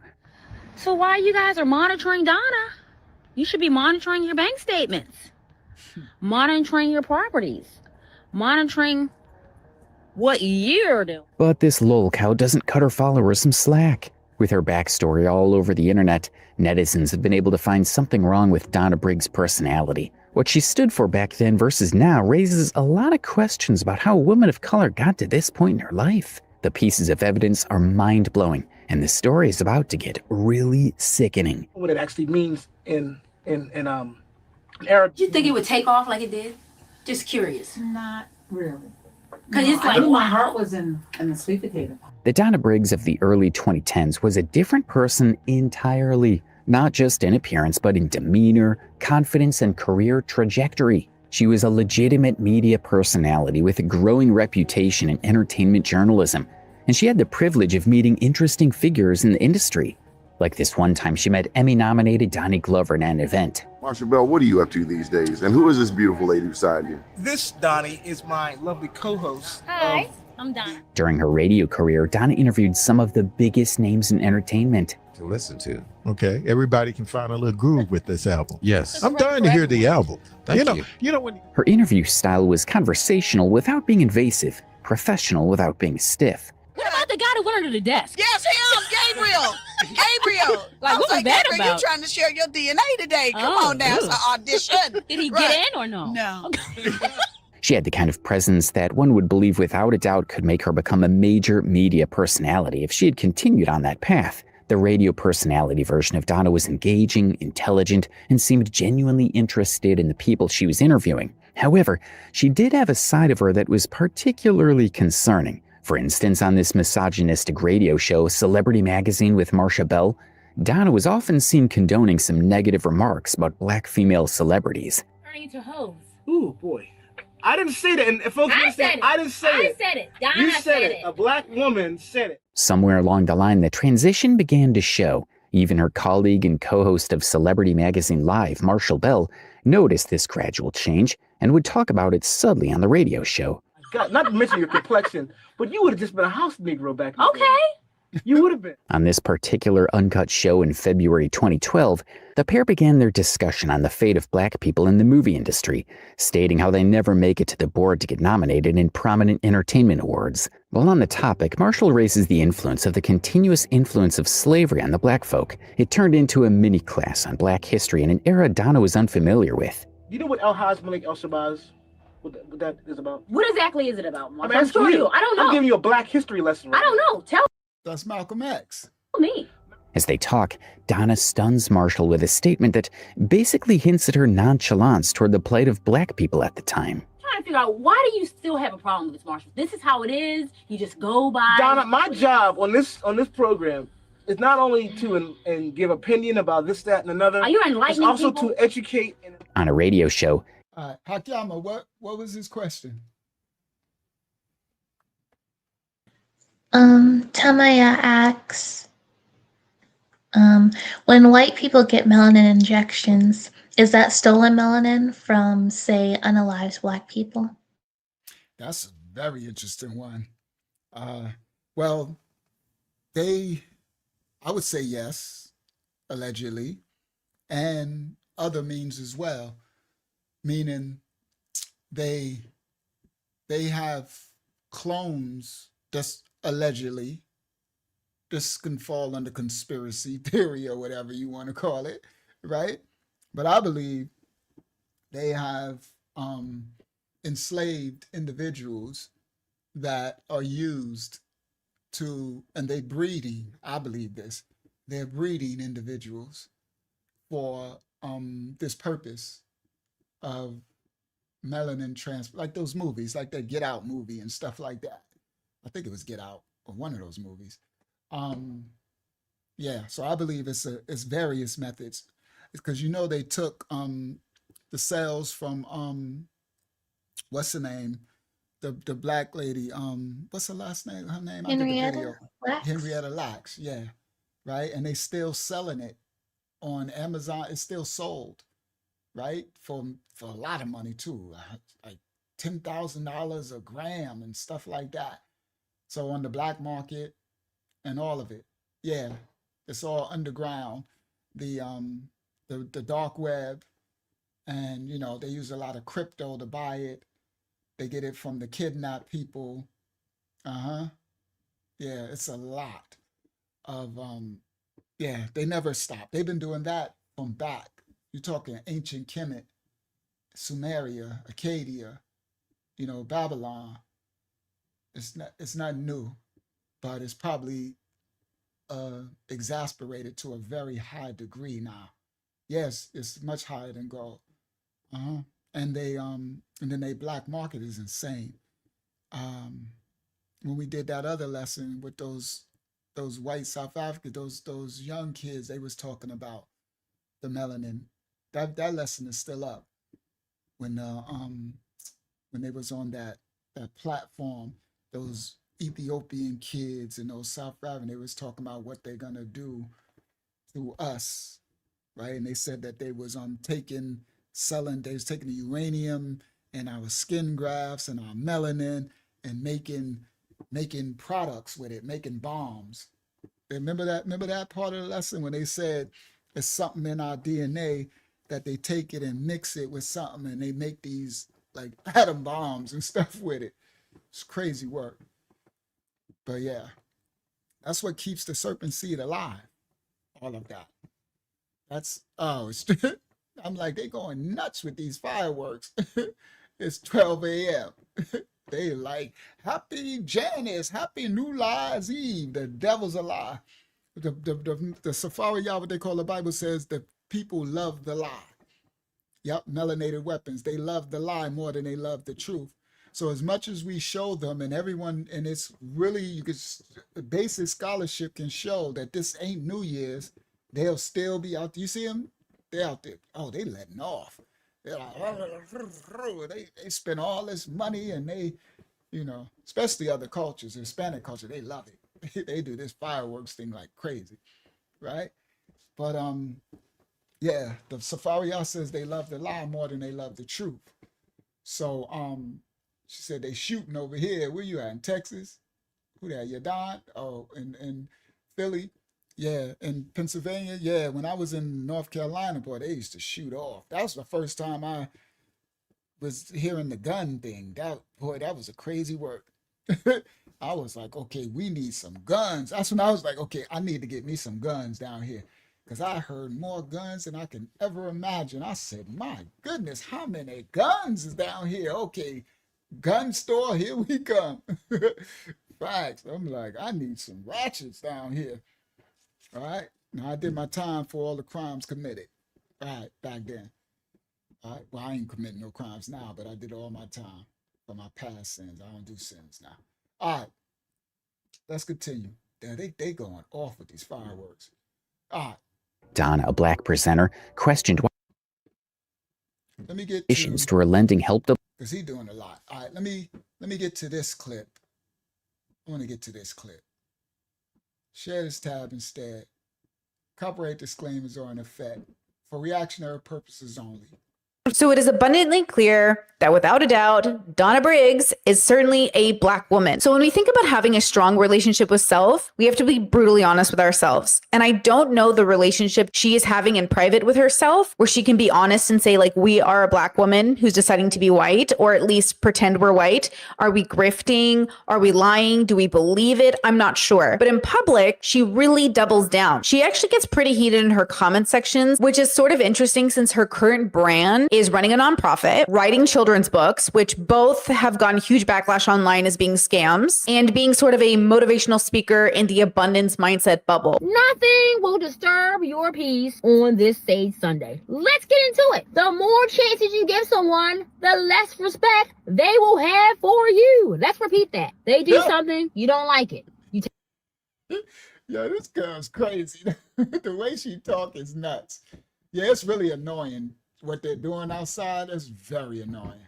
I'm like, bro, shut up, bro. They just going crazy outside. Look, I hear things, they spend all this money. They just going nuts outside. All right, it's all loud. Can y'all hear it? It's loud. This woman is crazy. You see how she talk? This woman is nuts. I swear, this is a crazy woman right here. She sounds so funny though. This Sage Sunday. Let's get into it. The more chances you give someone, the less respect they will have for you. Let's repeat that. They do something, you don't like it. The respect they will have for you.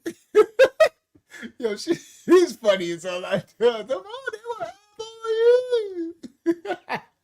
Oh my goodness, this girl's crazy. Take them back. They do something, you don't like it. You take it back. They lose respect for you. Because they say, what a dummy. What a pushover. I can do anything I want. They're ignoring your standards because they say they will always be given another chance. I even went on her Instagram and scrolled to find some heated moments where she was expressing anger. Hello everyone, it's Donna Briggs, and today's star of the day is public service announcement. If I block you from my phone, from my emails, from my social media, in general, if you are blocked and you know that you're blocked, why are you trying to contact me? Now, for me to block you, you are extremely toxic. Maybe not to yours, but to my mental health. Someone reached out to me. They know who they are. I'm sure they'll be watching this video. They came to me for mentoring, right? I told them what to do. They didn't listen to anything that I said. Fast forward now, they're homeless. And my advice to them, they have these children, put them all up for adoption. You are the most unfit person, unfit mother I have ever come across. You are ruining those children's lives. A lot of you people out there who say they want to have money could not handle it. You're always got somebody emailing you, texting you, begging you for money. Their lights are off. They're hungry. They're getting evicted. Blah, blah. They have all these issues. I tell people no all the time. So they want me to say, oh, I have a house in Florida you can stay at till you get yourself on your feet. Absolutely not. So if you're going to have multiple children by multiple men, shouldn't they have money? Why are you having babies by guys and you're not even getting a check every month? I mean, I have more respect for somebody like that. At least they're getting some money. So you have multiple children by multiple men with no money. Put all of them up for adoption. Not foster care. You should sign them over to somebody. Not me. Yo, this woman is crazy, bro. She is a crash out show like I have never seen. I'm just like amazed at the crash out. I'm just sitting here like this crash out is nuts. I don't want them. Sign them over to somebody. They can take care of these damn kids because you're unfit. What I found when researching her was that on her main website, that is allegedly this nonprofit, and seems to have done some work in the past, as there's lots of pictures of her with children and with adults and with church organizations. So something is obviously happening. The information on the site is outdated. And when you have somebody with a relatively big following and somebody who used to have contacts with celebrities, their website being sort of up to date is sort of important to me to try to figure out if it's a scam or not. So as I went through the website, I found a phone number. I decided to call the phone number, and of course, it gave me nothing but a busy line. It's giving me a busy signal. But when I Googled the number, what I found was links to sort of Addiction Anonymous or Alcohol Anonymous, or even a suicide prevention hotline. Like I kept getting those kinds of results. So how does a person go from interviewing very famous people, being a Black woman in radio, to being what we see now? For me, it feels like it has to be mental health. But for other people, they feel like she's grifting, she's stealing, she's trying to get money from people. And maybe that's true. That sound like it's in my yard. This dude sound like he right outside my window with that. Like, bro, that sound way too close. That's how people get shot, boy. You get shot. That's just the wrong time of the year, boy. This is the time of the year. They used to have people wearing masks too. You can shoot somebody this time of the year and people think it's just fireworks. All right, let me continue. That stuff is annoying. Can't wait till they die down. Run out. Hurry up and run out of your fireworks.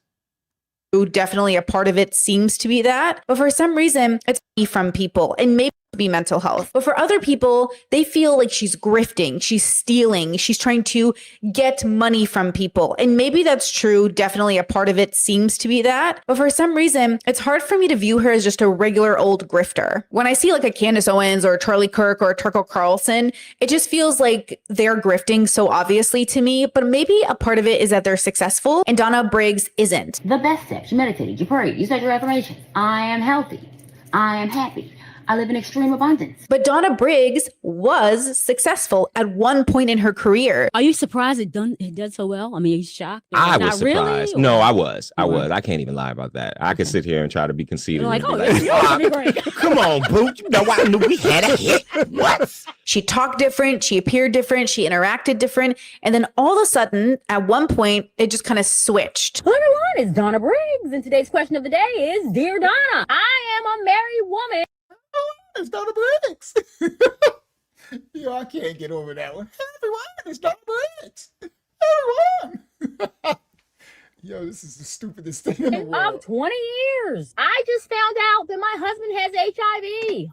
Oh, what should I do? He didn't get it from me. I don't have it. So, that's a lot to unwrap. And it wasn't a switch in values, like I'm a Republican who's now liberal, or I'm a liberal who's now Republican. It was more like a switch in even how she presented. That unique way she introduces herself before a video, I'm Donna Briggs, like that, even that is a new thing. And it feels to me a little bit like this might be a case, and this is absolutely just a theory, of maybe something more like spiritual psychosis. We've seen a lot of that become more prevalent online, but I especially see it in bubbles that are all about abundance mindset. It's Wisdom Wednesday, day 3 of the Positivity and Prosperity Challenge. You woke up this morning, you meditated, you prayed, you said your affirmations. There's like some sort of pipeline between like entrepreneurial, abundance mindset to spiritual psychosis pipeline that is deeply concerning to me, especially since I do a lot of philosophical work here on the internet. And especially since I'm working on my own framework, my own philosophical framework,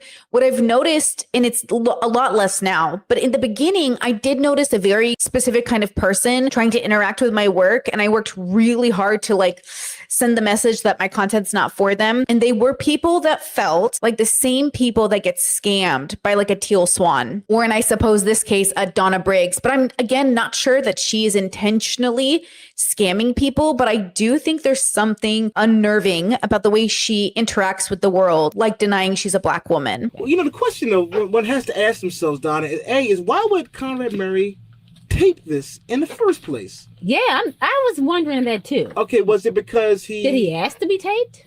Was he doing it because maybe? She sounded a little bit like it right there when she raised her voice. He asked to be taped? Was he doing it because he? Did he ask to be taped? Why would Conrad Murray tape this in the first place? Yeah, I was wondering that too. Okay, well, you see that? That sounded like the white version a little bit. Was it because he? Did he ask to be taped? Was he doing it maybe, or was he doing it to protect himself later? Later, saying, "Hey, yes, I did drug him, and here's the proof." That seems kind of stupid, right? Or maybe what seems very more likely is because he was going to try to blackmail and do his tell-all book. Months. I believe this black girl and turn into a white girl. This is crazy work. Come on, I don't believe that. Why not? I don't believe that. Why not? Why would he do that? She need a movie. They need to make a movie of her. He need a show. Why wouldn't he do that? The guy treated him great. He gave him $200,000 a month. Yeah, but when the check stopped rolling, you gotta have another way of income, right? Even her online presence, most of the comments are bot comments. And if you interact with a sort of entrepreneurial abundance mindset creator that also requires bots to keep their prominence online, it usually means they're doing one of two things. One, grifting horribly, like they're just bad at business, or two, they're having a mental health crisis. And so I think I'm fascinated by the Donna Briggs of the world because we're all so obviously desperate to be someone. But the thing with Donna is she was someone. She had status, she had connection, she had a good job. So what went wrong? I think we all know somebody like Donna in our lives. We all know somebody who just lost their way when trying to figure out their place in the world. And so I say to you, if you want to have a good and healthy relationship with self, it has to be honest and grounded. It has to be grounded in the most facts. You have to be stable. It doesn't surprise me in many ways that Donna's a big Bro, I love what she's saying, but her outfit and what she's saying just contradict one another. I'm like, bro, you look crazy with that thing on, and you sit up there trying to say the most sane things. This world is crazy. You sit, you sitting there saying the most sanity, sane moral things, and I'm looking at you with a leather bustier on, looking crazy with a dog collar around your neck, looking, you look crazy. Like Elon Musk fan, because Elon Musk and people who tend to like Elon, they don't really live in the most grounded reality. They get to live in this sort of, matrixy red pill, blue pill conspiracy theory bubble that allows them to think they know what's going on and nobody else does. But the truth is, not only do they not know what's going on, but what ends up happening is I think people like Donna who are sort of susceptible or maybe having their own mental health crisis, right? Because we don't know what's going on. And I just have to assume it's mental health because there's not enough there's not enough groundedness to her grifting. And her hair was sideways or something. That I have to assume it's mental health because if she was a little bit more stable, she Great people, places, things, environments. I don't let any nigga All jacked up. I am All jacked. Or was gonna get kicked off. She got kicked. grifter. remember all the steps of what? The best steps. Have you heard about Whitney Houston? Oh yeah, she got kicked off a plane, or was gonna get kicked off a Delta flight. Thing everybody's talking And about. she was high, and her hair was sideways or something. She was looking all jacked up. I am great. I attract great people, places, things, environments.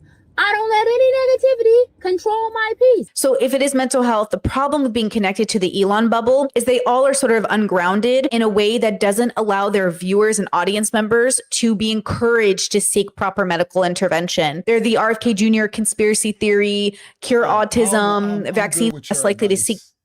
And so theory, cure autism bubble. And so Donna Briggs and people like her are like, Dag, look, she interviewing Pam for Martin. Look at her. Her transition is crazy.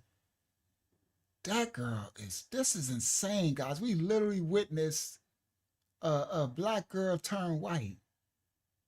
Look at her. She with everybody too. Who is that? Who? Well, I don't know who that is. But anyway, she was with everybody. Look, I don't even know who these people is. This girl probably still talking. I'm Trevel, and we are happy to be here. Hold on, let me put it back. certainly aren't promoting those methods of recovery. Hi, I'm Simone Missick with D Briggs Media at NABJ. I'm Michaela Pereira, and I'm here at NABJ in Miami with D Briggs Media. I'm Ernest. I'm Trevel, and we are happy to be here. The LGBTQ Task Force with D Briggs Media. Yeah. D Briggs Media. Look at her. She's turning, boy. She's crazy. Now she's D Briggs Media. Thank you. And so for you, when you're on that journey of having a good relationship with yourself, I want you to make Tamaya said she went straight Nephilim all by herself. I know, right? She turned herself into Nephilim. sure you're honest with yourself. I can't take you seriously, lady. Let me fast forward. I can't do this for her. She's doing mad talking when she looking like a freaking what you call it, Tamaya? One of them people with the whips and the chains. I forgot what that's called. Like, And I see that she just studied giving advice too, like she looked normal. I'm like, She's bro. got a dominatrix suit. Yeah, that's the word, a dominatrix. I'm like, you sit up here looking like a dominatrix and you trying to give all this advice. I'm like, bro, you look just as crazy as she do. I can't do this. All right, let's continue. themselves through the deconstruction because She's just talking. Boy, the internet is just full of people giving all type of advice.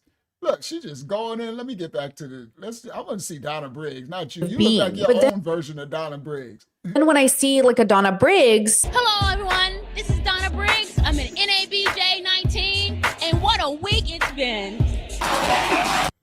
Yo, Donna Briggs is crazy. Y'all see how she moved? That's it. Look how she was moving. Let's just get some laughs out of this because this girl's annoying me with this dominatrix girl.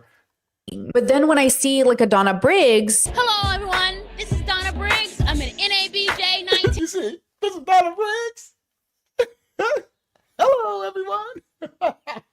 This is Donna. Yo, Donna Briggs gonna be in everybody's dream. Y'all, everybody gonna wake up. Oh, why in the world you be in your dream? This is Donna Briggs. This is Donna Briggs. Hello, this is Donna Briggs. We're gonna be in a dream, and Donna Briggs gonna be. I'm gonna be in New York in 1978 in my elementary school, and my teacher gonna be Donna Briggs. I'm gonna be in my dream, go to school, and my teacher gonna turn around and say, "Hello, this is Donna Briggs." You know, the dreams be crazy. The dream world is nuts. I'll be in a dream. It'd be me and Tamaya in 1970 in New York in my elementary school, and Donna Briggs would be our teacher. The dreams be nuts. Dreams take you on a dreams take you. That's a crazy portal. That's why I said send all that stuff back. If it ain't righteous or something to help someone else, send it back. Return that to the spirit realm. Dreams is crazy. He said, Donna Briggs gonna come from me. I'm a warrior in my dreams too. I'll be like, I'll rebuke you, Donna Briggs, in the name of your iron shop. Donna Briggs. Oh, she gonna be chasing me. This is Donna Briggs. You know, remember when I said I was little? He's like, I'm Christy Love, coming to get you, honey. She goes, I'm Donna Briggs, coming to get you, uncle. Oh my goodness. Donna Briggs. Everybody, I got one for Donna Briggs. This why I say, this why I tell Donna Briggs, this is for you. I love myself, I love my skin, I love my hair, my melanin. Even when I lose, was born to win. I never quit, just try again. I love myself, I love my skin, I love my hair, my melanin. Never quit, just try again. When I look in the mirror, what do I see? When I look in the mirror, yeah, that's what I'm talking about, Donna Briggs. So how is that? When she come after me in my dream, I'm at little man right there fighting for me, little man. I love myself. I love my skin. I love my melanin. Facts, Donna Briggs, you tripping. When I look in the mirror, I love what I see. You heard? Take that, Donna Briggs. Right? Now she ain't come for me. Little man gonna be right there. I love her. You heard? That's the joint right there. And what a week it's been.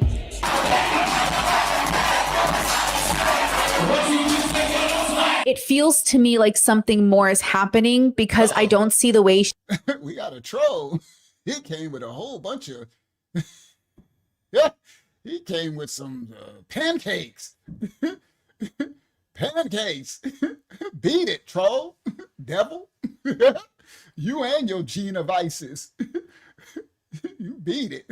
Be gone. You and your Israel. I don't know where you think you at. You're in the wrong house. We don't believe in no Gina ISIS, Israel ISIS, none of that ISIS, Israel, crap you speaking. Be gone, devil. You and Donna Briggs.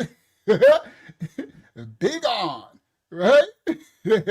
All right. She's relying on some groundedness. The reason in the DSM that religious belief in general isn't considered psychosis or mental health is because I can't take. Yeah, he came for Donna and this the dominatrix. You and you be gone, devil. You know they be thinking they coming to some black Israelite channel, some Gina ISIS, idiot Jews. Masafariyah. The first book of Masafariyah is called Barashayat. Ain't no gene of ISIS in that. And I descend from the children of Yasha'al. Ain't no ISIS Ra'el in that. So be gone, idiot Jews. You don't know where you at. Go find some ignorant Israelites that don't speak Habariyah. Clown. That part.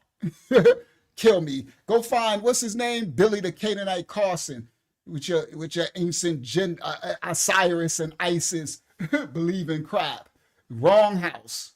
You're in the wrong place for this. This is the house of the elect. And I speak the original Habariyah tongue. So you can miss me with your gene of ISIS and all that other crap and your ISIS Raelites. You're correct. That's the Canaanite that they're following. That's correct. But this house, we ain't Israelites. It's the house of Yasha'al. You heard? Habariyah. And we follow the book of Bashariyat. Ain't no gene of ISIS in that thought. Thoth, yeah, Billy the Canaanite Carson with your Anunnaki gods, Thot and Thoth. So big on, devil. You and Donna Briggs. All right, I started on one tonight. All right, let's continue. Let me get. All right, we're gonna close out with this. I'm Who I had you enough. know I'm kind of Donna Briggs out.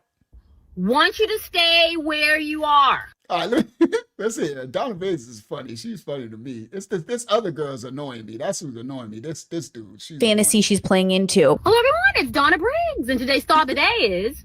I know it's going to be a hard pill to swallow, you guys, but most people who you know want you to stay where you are. Let me repeat. Most people that you know who are close to you will not support you in your new businesses, your new adventures, your new thoughts, your new plans. They won't support you. There's a story I tell over on my stream channel time and time. All right, I don't want to hear you no more, lady, with the dominatrix lady. I'm good. She talking her butt off too. We came for Donna Briggs, not for you. All right, that's enough. She really going. Oh, I'm glad I'm fast forwarding. Look at her. She just running. All right, here we go. Donna Briggs. What's she doing now? That allows us to take time to also figure out our own selves, our relationship with self. Heart and soul, she is the host of Platinum Twin Vegas with BJ Stone and Donna Briggs. This is Donna, and you know, I hope you enjoy the party. Thanks for coming to Homecoming 2019. Well, I told ya, I'm gonna get a little bit more dancing in before I go back home. So though there are components to this story that are definitely about maybe the rejection of being a Black woman, and I think that's so important, I think even more Goodness, look at Donna Briggs.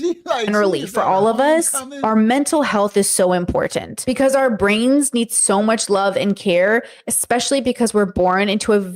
Donna Briggs is a trip. All right, we about to close out with Donna. I don't want to hear this girl. All right, let's do another Donna clip. I want to hear Donna.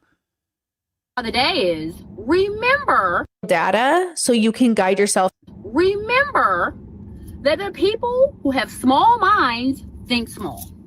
If you're trying to do big things, don't talk to small-minded people. The thing that stands out to me as well about Donna Briggs is...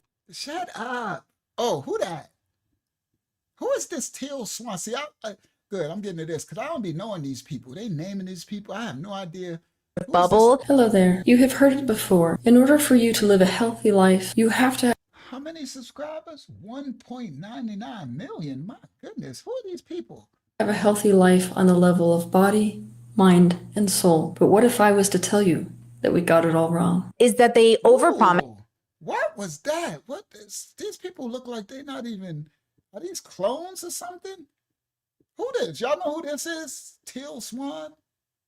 Level of body, mind, and soul. But what if I was to tell you that we got it all wrong? Is that they overpromise, and then on top of overpromising, they reject any sort of good and healthy data because it doesn't work for the narrative they're selling. Like Teal Swan had enough controversy, as we know. What we're going to be doing is what I call channeling. Okay, so this is the Teal Swan thing, I guess? It's an incredibly dangerous process. Saying she was a star See, channeling.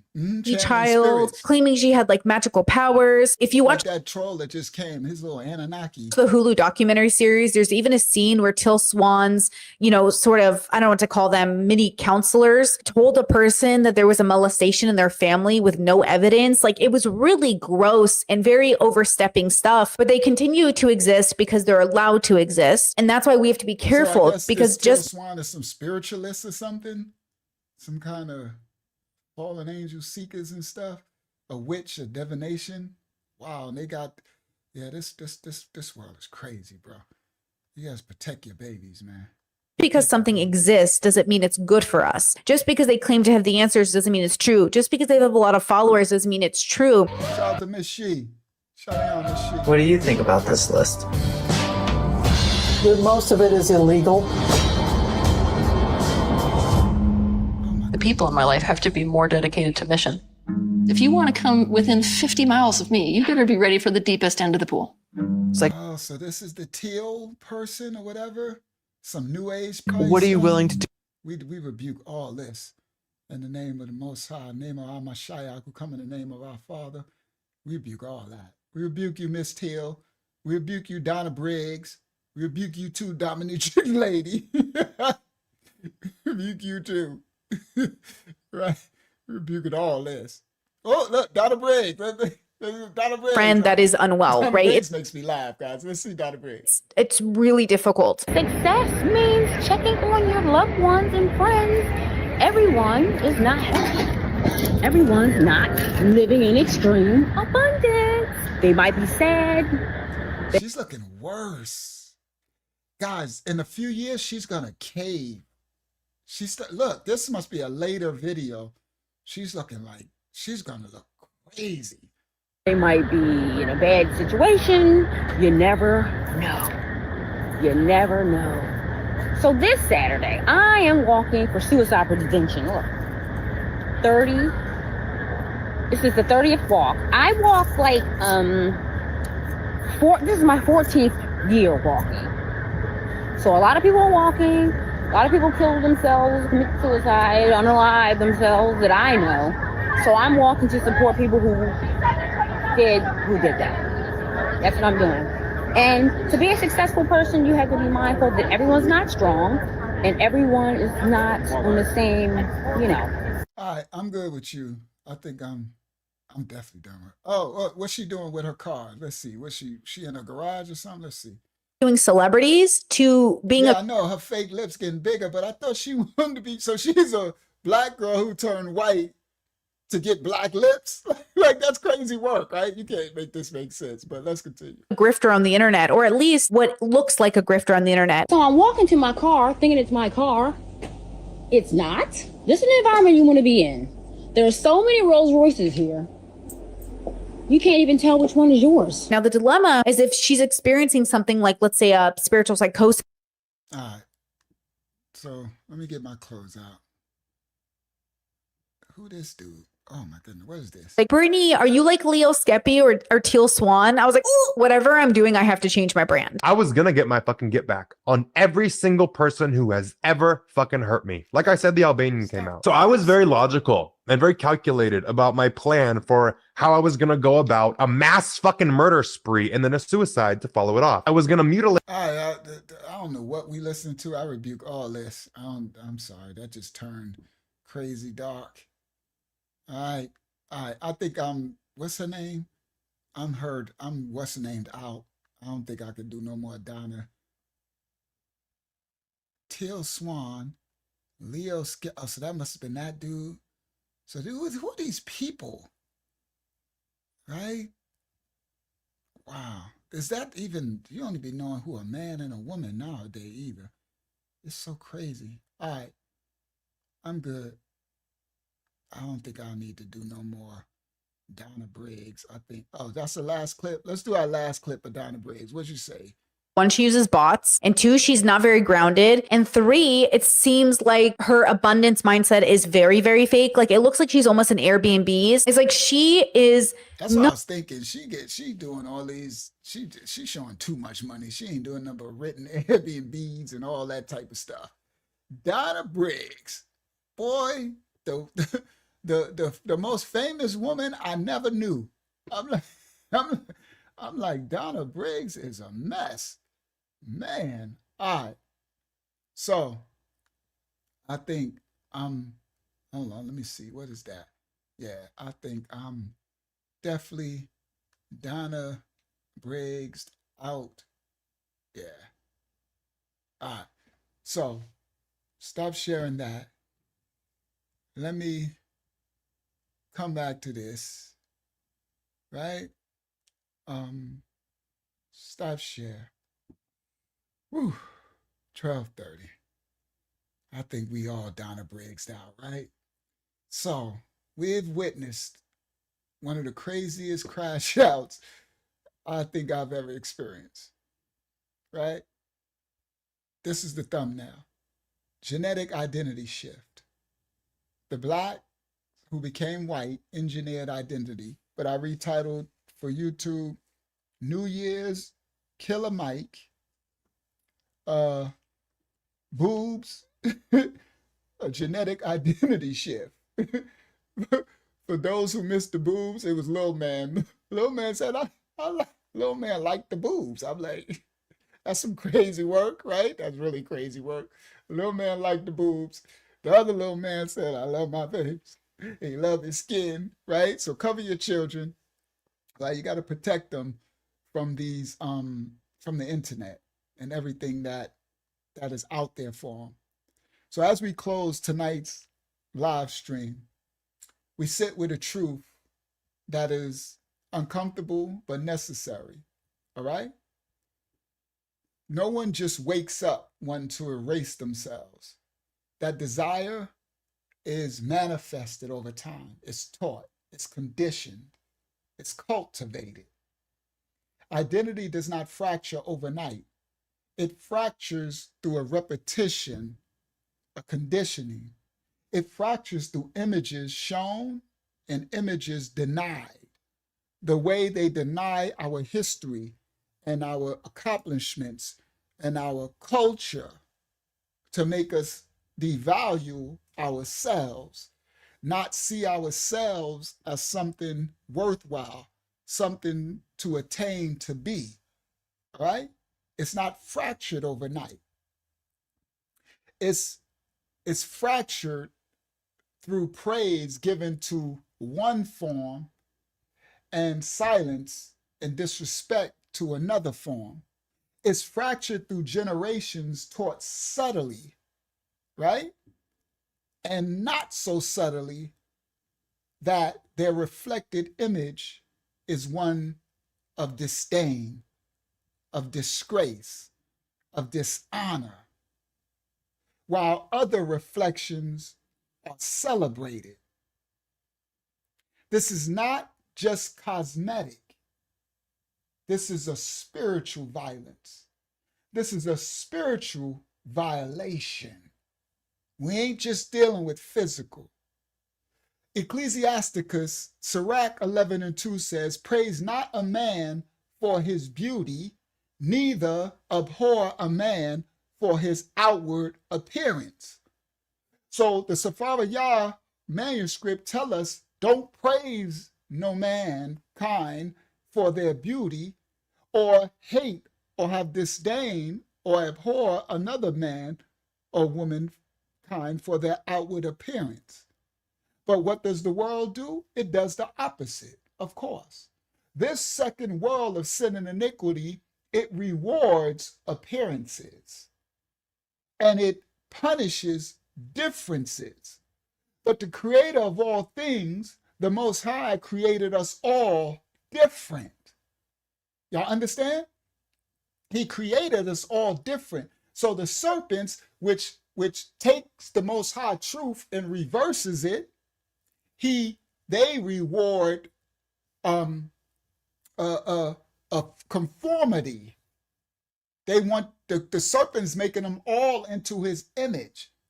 That's why the image you show of Little Kim and Donatella Versace and this one, they all start to look like a serpent and they look like some type of nasty snake.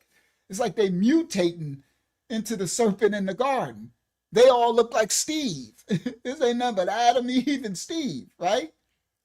So the world rewards appearance and punishes differences, and it convinces people that survival requires imitation. What we witnessed tonight was not merely a transformation of this beautiful Black sister. It wasn't just transformation, it was displacement. They have a thing called displacement theory. They've done it with our manuscript, with our Messiah. They did the same thing with the Hebrew Messiah. Right? The Hebrew Messiah was a Black man with woolly hair. What did he look like now? Donna Briggs. Everybody. I'm sorry. I'm not. I know people are like it, but yo, Jesus is good. I'm Donna Briggs. I'm like, man, get out of here with your Donna Briggs Messiah. Because it ain't nothing but ultra perm. It's displacement theory. They displace the original and give them another likeness and image and being. And everybody's doing, they worshiping L'Oreal Donna Briggs. That's all they doing with their little tutti frutti dude with his little hand up and his little blonde. Hey, they're Donna Briggs. They ain't nothing but I got a new one. I gotta remember it. You got Ultra Perm and you got Donna Briggs, Miss She. I'll be like, that ain't nothing but Donna Briggs. Right? That ain't nothing but Ultra Perm, ain't nothing but Donna Briggs. All right? That's what Jesus, they Jesus, this little white tootie Jesus, that's Donna Briggs. Caesarea, the Romans made this stuff up. The Greeks took it from Serapis Christos. They put Zeus image. Romans took it even further and they made Fluffy Tootie, and then later they made Caesarea, Leonardo da Vinci smash buddy, right? It ain't nothing but Donna Briggs. So it's called displacement theory, all right? This Donna Briggs character shows a person pushed so far from acceptance that becoming someone else feels safer to them than remaining their true image. That should alarm us all, because when a system produces outcomes where people feel peace only by abandoning their own image, then that system is not neutral. It's a predatory system. Yeah, it's a lot of trauma. I don't know where it came from, but something happened, right? Some people, it comes from chasing celebrity, money, power. Because when you looked at her earlier pictures, when she was with her, and it looked like she was at the prom and stuff, she looked kind of normal, all right? Facts, it's not a theory. That's a good word, Tommy, y'all. It's displacement facts. We got to stop saying theory, because there ain't no theoretical. The stuff we speaking is facts, all right? Now, it's displacement facts what they're doing. They call everything theory, all right? When the system produces these outcomes that people only feel to blend in and conform by abandoning their own image, then that's not a neutral system, it's predatory. This is, let me see. This is hatred pushed by design.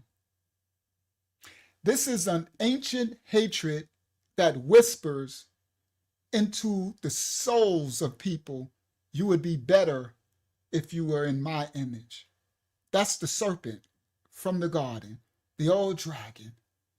You would be better in my image, because he doesn't make them look like so-called whites or blacks. They start to look like a serpent. They end up all looking like the same hideous creature. See, this is how domination evolved. The domination of a species, of a people. It don't require chains. This didn't require whips. It's the mirror. Mirror, mirror on the wall. The mirror is the portal. It rewards and reinforces the lie. So they change the image in the mirror. You got skin bleaching. You got plastic surgery, feature alteration, surgical erasures. These are not isolated behaviors. They are symptoms of a long war, a war against an identity. This identity is in the Sephara Yah, which is the most celebrated of all the history books. I guess it got to have some truth to it, because everybody got their grubby little hands all over it, whether they speaking for it or against it. It's the one that outlasted every other culture book of all times. But in that Sephara Yah, what they call a Bible, there is a description given. Yeah. And it's supposed to be a description of the creator of all things in that book.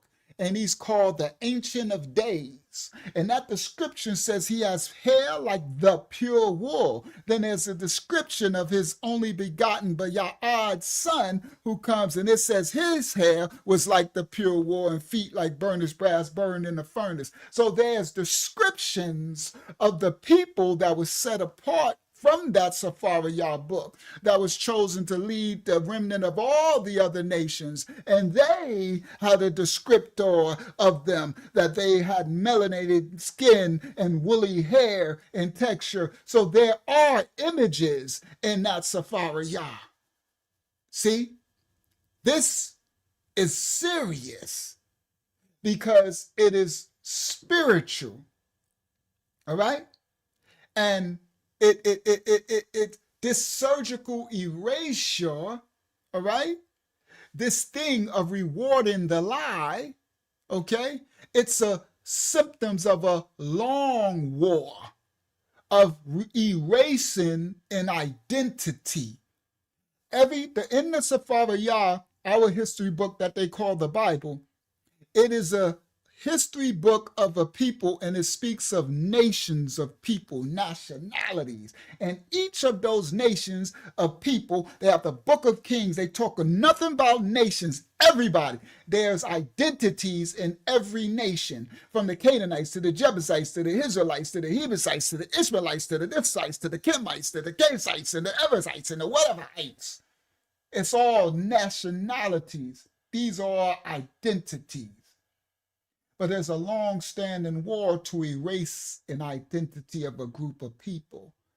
That should flare up your little senses, right? That should have you put your little thinking cap on. I don't care if you put the, matter of fact, I got aluminum foil right here. Used to cover my, you put your foil cap on. You know how they say, your conspiracy theorists? Yo, Tommy, yeah, I got my foil cap on. Right? Would that make you feel better? I got aluminum foil cap on, right? Because you think I'm tripping? Nah. That conspiracy stuff is out the window, because everything that they were saying was conspiracy already been proven fact. If you lived long enough, you would know. You understand? So yeah. This ain't no conspiracy. You heard? I put the foil cap on if that makes you, that tickles your fancy or floats your boat. Because I could care less what you think. I know the truth, the whole truth, and nothing but the truth. It's been a long war against the identity of a group of people. And those group of people are in that Safariyah. That's their history book. And as long as they don't know their identity, then the other wicked people can stay in power. This is a war that began with transgression. You heard? A war that began of an enslavement of a people that matured into something that they want to now call colonialism. You understand? And now it got a new suit on. It got a new coat on, and they masquerade it as choice. You know, they call it choice now. I can choose that I'm a pencil. I identify as a pencil. I identify as a glass cup of apple juice. I identify as a lamb. I identify as an alligator. I identify as a woman. I identify as a man. I identify as this. Choice. See, it's masquerading. You heard? The devil's a lie. See, our Safariyah that they call the Bible, it asks us to be honest. In the book of Sirach, 13:3, Ecclesiasticus, it says, the rich man hath done wrong, and yet he threateneth. The poor is wronged, and he must entreat also. See, power always defines the rules, and then it blames the powerless for adapting to the rules. It's a loaded agenda. It's loaded. Let me explain. Those in power always define the rules, then they blame the powerless for adapting to the rules. That's why they had this thing where they grow all the poppy fields, they grow all the drugs, they push into the community, and then the lower dealer who sell it, they lock him up for the thing. See, ain't nothing new under the sun. This is why tonight's live stream, this story about the genetic identity shifting, this story about an engineering narrative, this is why tonight's story is not about condemning just Donna Briggs. She ain't the villain. She's what we would call the evidence. See, we got to look past just the individual victims. She's a part of the evidence, the proof that this ain't no theory, Tamaya. Evidence that when trauma is inherited, evidence that when shame is passed down, evidence that when beauty is weaponized, people don't just suffer, they internalize. They become one with.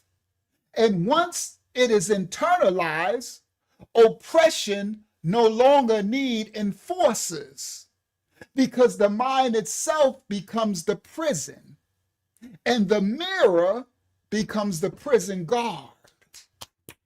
You see? Lamentations 3:45 says, "Thou hast made us as the offscouring and refuse in the midst of the people." When a people are taught that they are disposable, they eventually, Miss She, discard themselves. Everybody listen.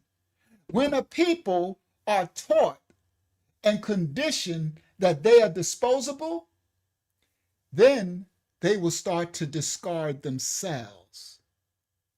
But listen clearly, family. This teaching is not meant to harm or leave in darkness, because exposure is not destruction. Exposure is an invitation. Exposure is an invitation to reclaim an identity. Exposure is an invitation to unlearn the lies, empty the wineskins. Exposure is an invitation to remember that the Most High does not mass produce mistakes.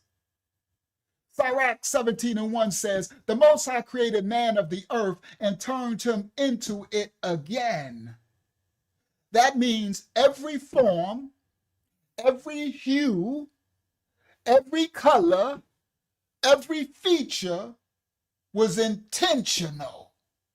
No mistakes. No skin tone was accidental. No texture was a flaw. No nose, no lip, no hair pattern, curly, wavy, straight, was an error. So how, do we resist this engineered genetic identity?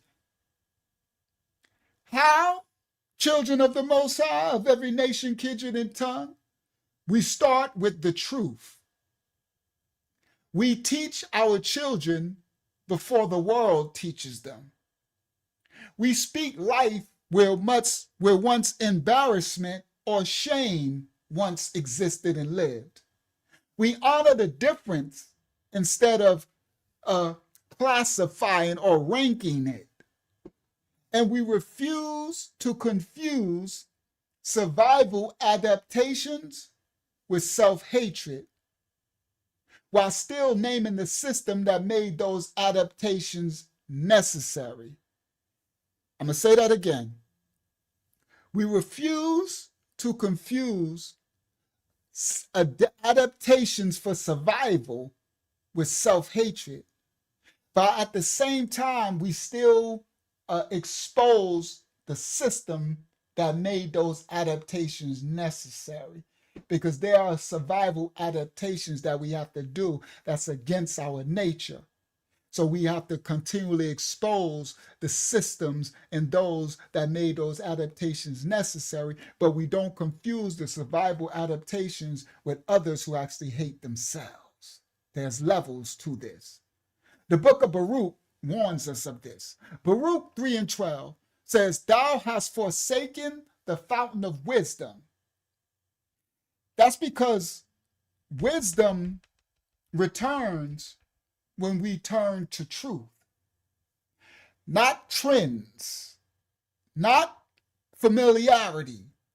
The raw, uncut truth is where wisdom is revealed. So, everyone that watch this now and on the replay, do not laugh at the broken. Do not mock and shame the wounded. Do not sensationalize the results. Instead, we are to ponder. Instead, we are to ask, what kind of world made this a reality? What kind of world makes this outcome possible?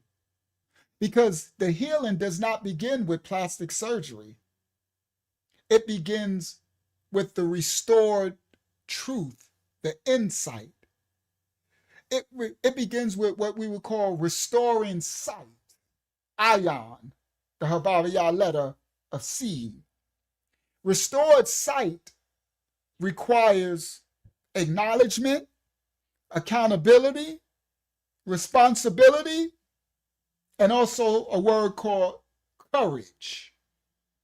You have to have strength, courage to stand, the courage to look at history honestly, the courage to name exactly what was done, and to dismantle the narratives that still stand in their lies and doing damage.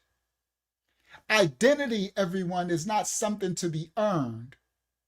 Identity is not something to be bleached. Identity is not something to be carved, medically shaped, cut, or reshaped to be worthy.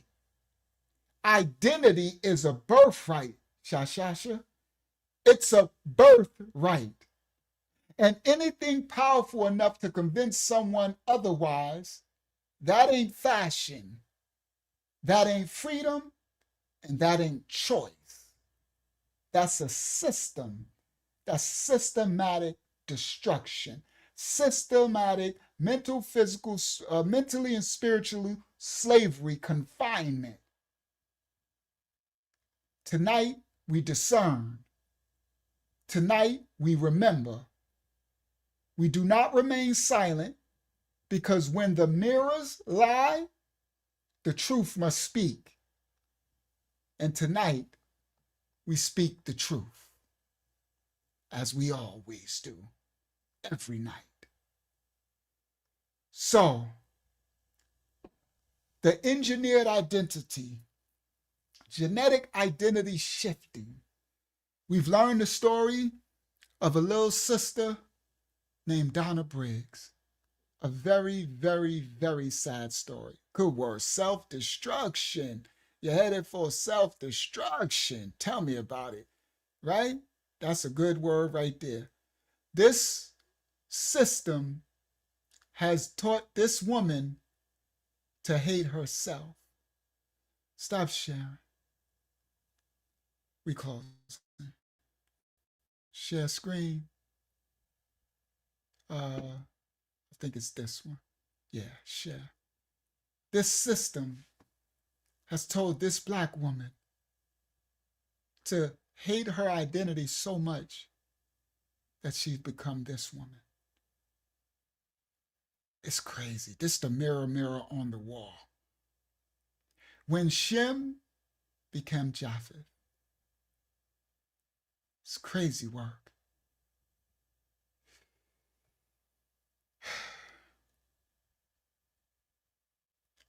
The love of the self is so important.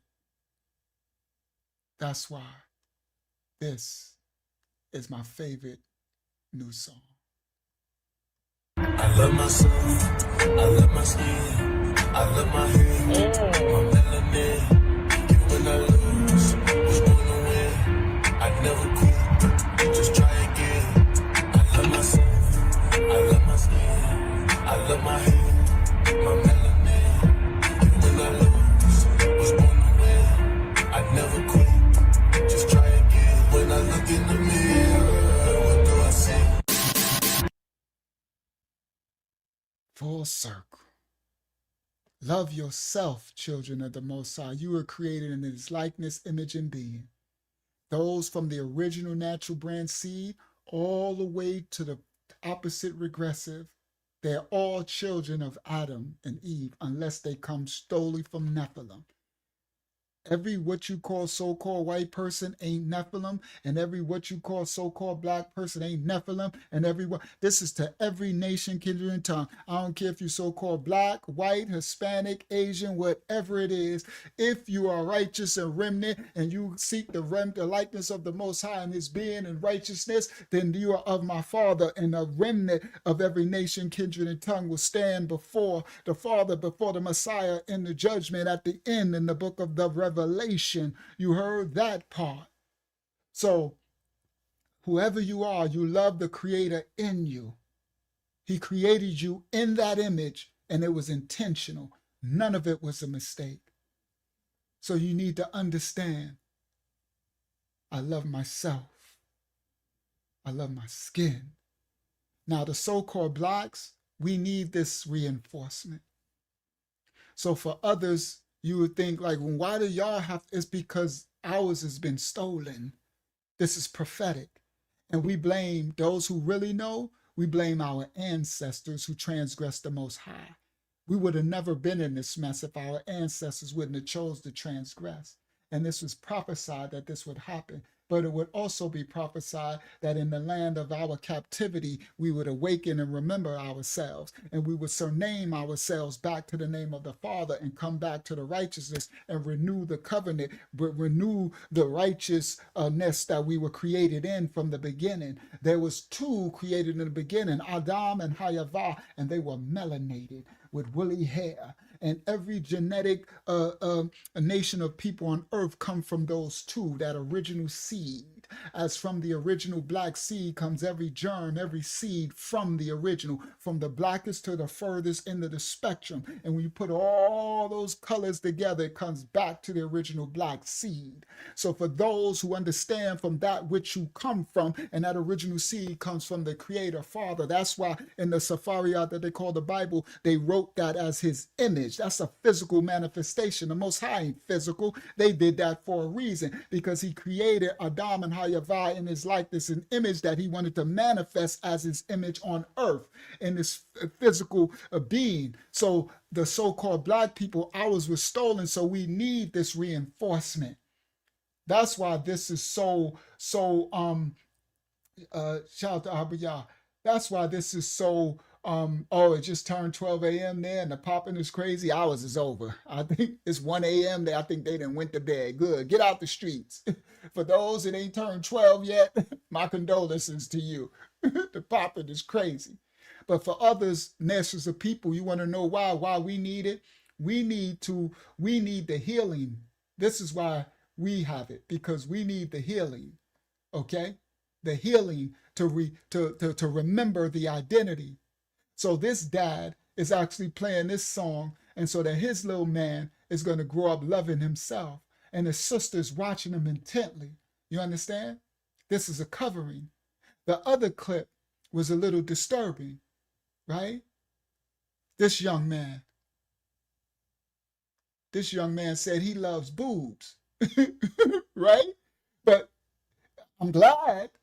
I would rather he loves boobs than love wee-wees. Right? That's more in the Most High. But the Most High, He's too young to be knowing that. But so again, the world, right? So for those who just found us, you're like, well, what was the boobs? That was little man. Hello. The boobs. I love it. You love what? I love it. Hey, what's honest, bro?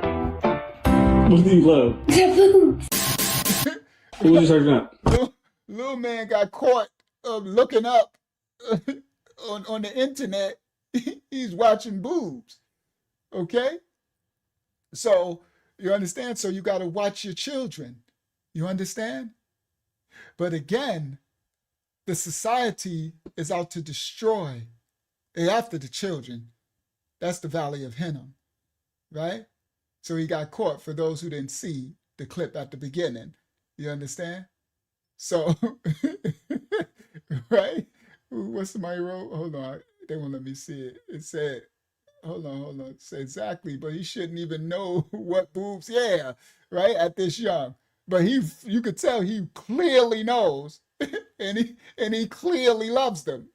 right? Because he lit up. His whole face lit up. He was just free. He was happy. He could tell his truth. He like, Dad, I love the boobs. Right? Like, boy. But see, like I said, the generations become more advanced, but it's not as abnormal as you think, because child to faith and repentance. Because when we were little, we were trying to look through Playboy magazines. We was trying to look at and we were young, right? Little boys, stuff you learn, little boys. I remember we was in the little room trying to compare our little wee-wee sizes back in elementary school, right? If only you knew. We used to be in the closet pulling our little wee-wees out. Mine's is bigger than yours, and yours is bigger. And I remember that's the first time I seen uncircumcised a turtle, right? We like, what is that? Right? But this little stuff, right? This is why, honestly, you have to protect your children. They should be honestly homeschooled and shouldn't be in all these environments. But she said might be breastfed. It's just and it's also genetics, guys. We supposed to. You got to understand. I need y'all to understand. It's not as normal as y'all think. It's more normal that he should be, But the fact that he knows so much about it is because of the access, right? The access to the phone, the access to the that's what they call it, wearing a turtleneck, right? The access, right? The access to it. Like some of the like some of the younger generation, some of the younger adults, like Zayana said, I knew way too much when I was little, right? Because y'all got TV, so he's not covered enough. You understand? So yeah, that's this. All right, let's play the clip. Look. What was you searching up? I was just searching up random stuff, and then I clicked that, and No, you wasn't searching that random stuff. So what was you searching? Oh boy. What was you searching? You know you heard him.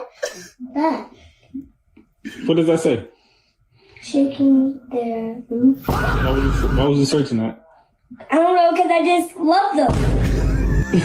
I love them. You love what? I love Hey, it was honest, bro. Yo, the way that he lit up, that's how you can tell it's not trauma. So you got to be able to see through spirit. That's not trauma. There's no trauma there. He lit up. Look how scared he is, right? But when he just like, I just got to tell my dad the truth. He just lit up, right? Why was you searching that? I don't know, because I just love them. You see? He like, I don't know, Dad. I just love it. I just love them, Dad. And those boobs do something for me. All right, okay, little man. Okay, you far advanced. I gotta mold you in a way. I gotta keep you close, and just the freedom of being able to express himself is very beautiful. But there's no trauma. You understand? What does that say? Shaking their boobs. Why was you searching that? I don't know, because I just love them. I love them. You love what? I love Hey, it was honest, bro. What do you love? That's so. He said, "You love weights. I love them." Right? He didn't even want to look over there. I guess it's on the screen or something. He said, "I love them." Right? He like, bro, Dad, I just gotta be honest. That's what I would want from my man. Like, yes, just tell me the truth. Just be honest, and I could we get you more protected from you knowing too much. But he like, I love them. Right? All right, this last time. Right? He said, what? That part killed me. He said, what? Huh? Oh boy. What was you searching? Oh boy. Searching that random stuff. So what was you searching? Oh boy. What was you searching? You know you heard him. that. What does that say? Shaking their boobs. Why was you searching that?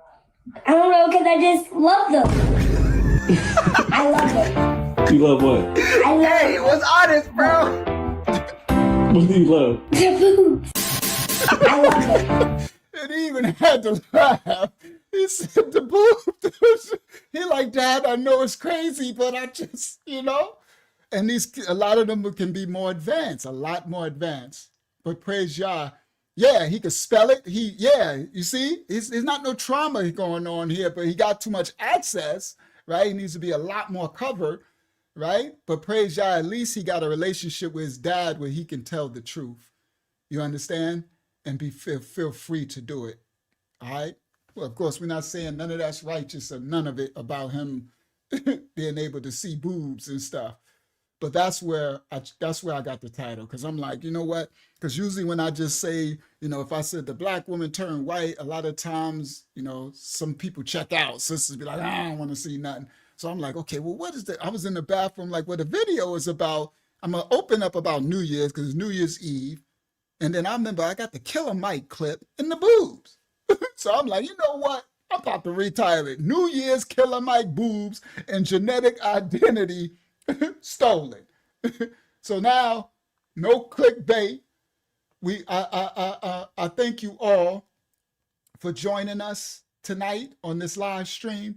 Hopefully you enjoyed it for your New Lives Eve. Hopefully you enjoyed it tonight. We live again Friday. All right?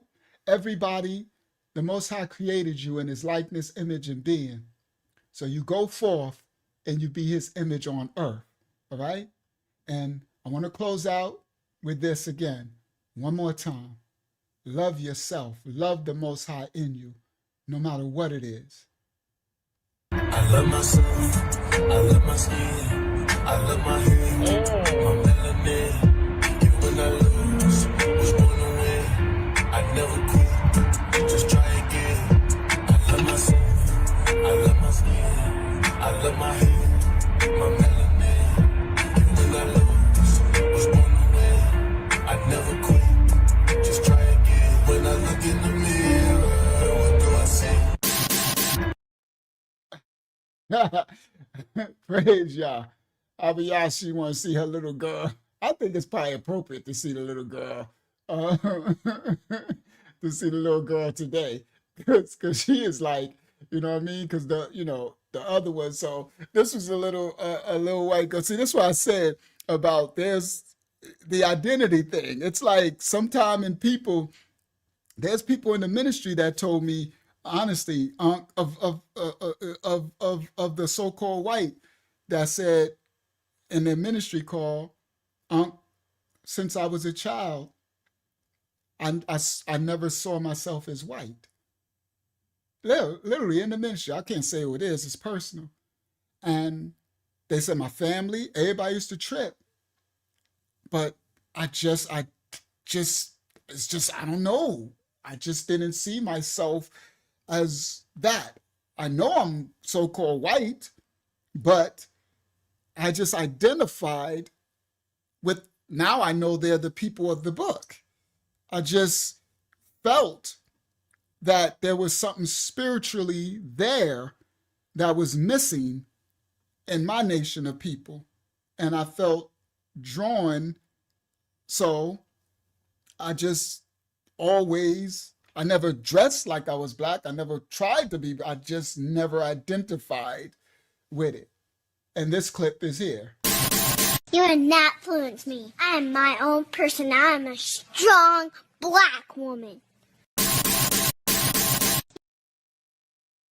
That's a clip we used to always laugh at. All right? All right. So now, for the closeout, thank you, Hakyama, for your assistance tonight. Thank you, Tamaya, for your covering. Thank you, young elder Yasha. Oh, Yasha, you stayed up the whole time. Thank you, young elder Yasha, for your presence and covering on the lesson. Thank you to the ministry for your covering. This has been Genetic Identity Shift, an engineered narrative, the Donna Briggs story, basically. And may the Most High cover and bless you all. We live again Friday, Eastern Standard Time, about 9 p.m. We going back in with some deep stuff. You heard? But tonight, hopefully, I was thankful. I was like, maybe we can get some lives tonight. I felt like, you know what I mean? I'm like, so maybe, hopefully, y'all enjoyed yourself. All right? May the Most High cover and bless you all. We'll see y'all on Friday, the Shabbat, about 9 p.m. And we got some, Most High gonna have something for y'all to learn and eat. food, spiritual food. From the house of Yah to everybody worldwide, we say Shalom and come out of New Lies Eve. Ain't no new year. You still in the dead of winter. Ain't nothing new. They lying to you again. It's another lie from the lake of fire. The new year happened when the animals, the earth, and everything says the new year on the spring harvest. All right, the new, right? We'll let y'all know. Yasharallah will find that date out, and she'll let us know, and we'll let y'all know when it's Tav. I forgot how to say it in Sahabar. It's Tav something. Tav, I forgot how to say it, and I ain't saying it in the wrong time. But we'll let y'all know when the new year actually happens. That's when the earth, everything celebrates the new year together. Only these doggone Romans lied to y'all in the dead of winter. Got people celebrating Janus, some fallen angel diddy gods. May the Most High cover and bless you all. We see y'all Friday, Eastern Standard Time, 9 p.m. Shalom, everybody worldwide. Peace and blessings of the Most High unto you all. He adds secures and hooks us tight. A gift from Yah, eternal life. He sent his son a sacrifice to show how much he loves us. You are loved, you are loved. You are loved, you are loved. You are loved, oh, you are loved. You are loved by Yahuwah. Praise Yah. Praise Yah. Hallelujah.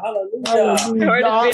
Bible study every Tuesday, 8 p.m. We having a Zoom Bible study. I'm gonna put email me for the link. I'm a lion of the tribe of Judah.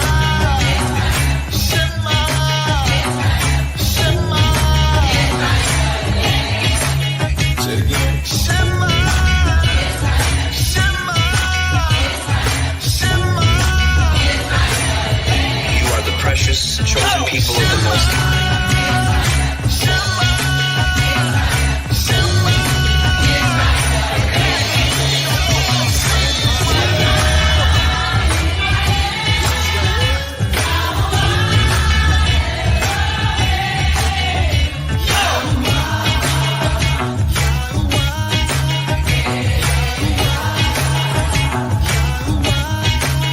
You got that right. We hope you have a good time watching our videos, and we'll see you in the next video. And we'll see you in the next video. So like and subscribe. Our channel. Yeah. We are the true Hebrews. We are the true ones that fulfill Bible prophecy and scripture.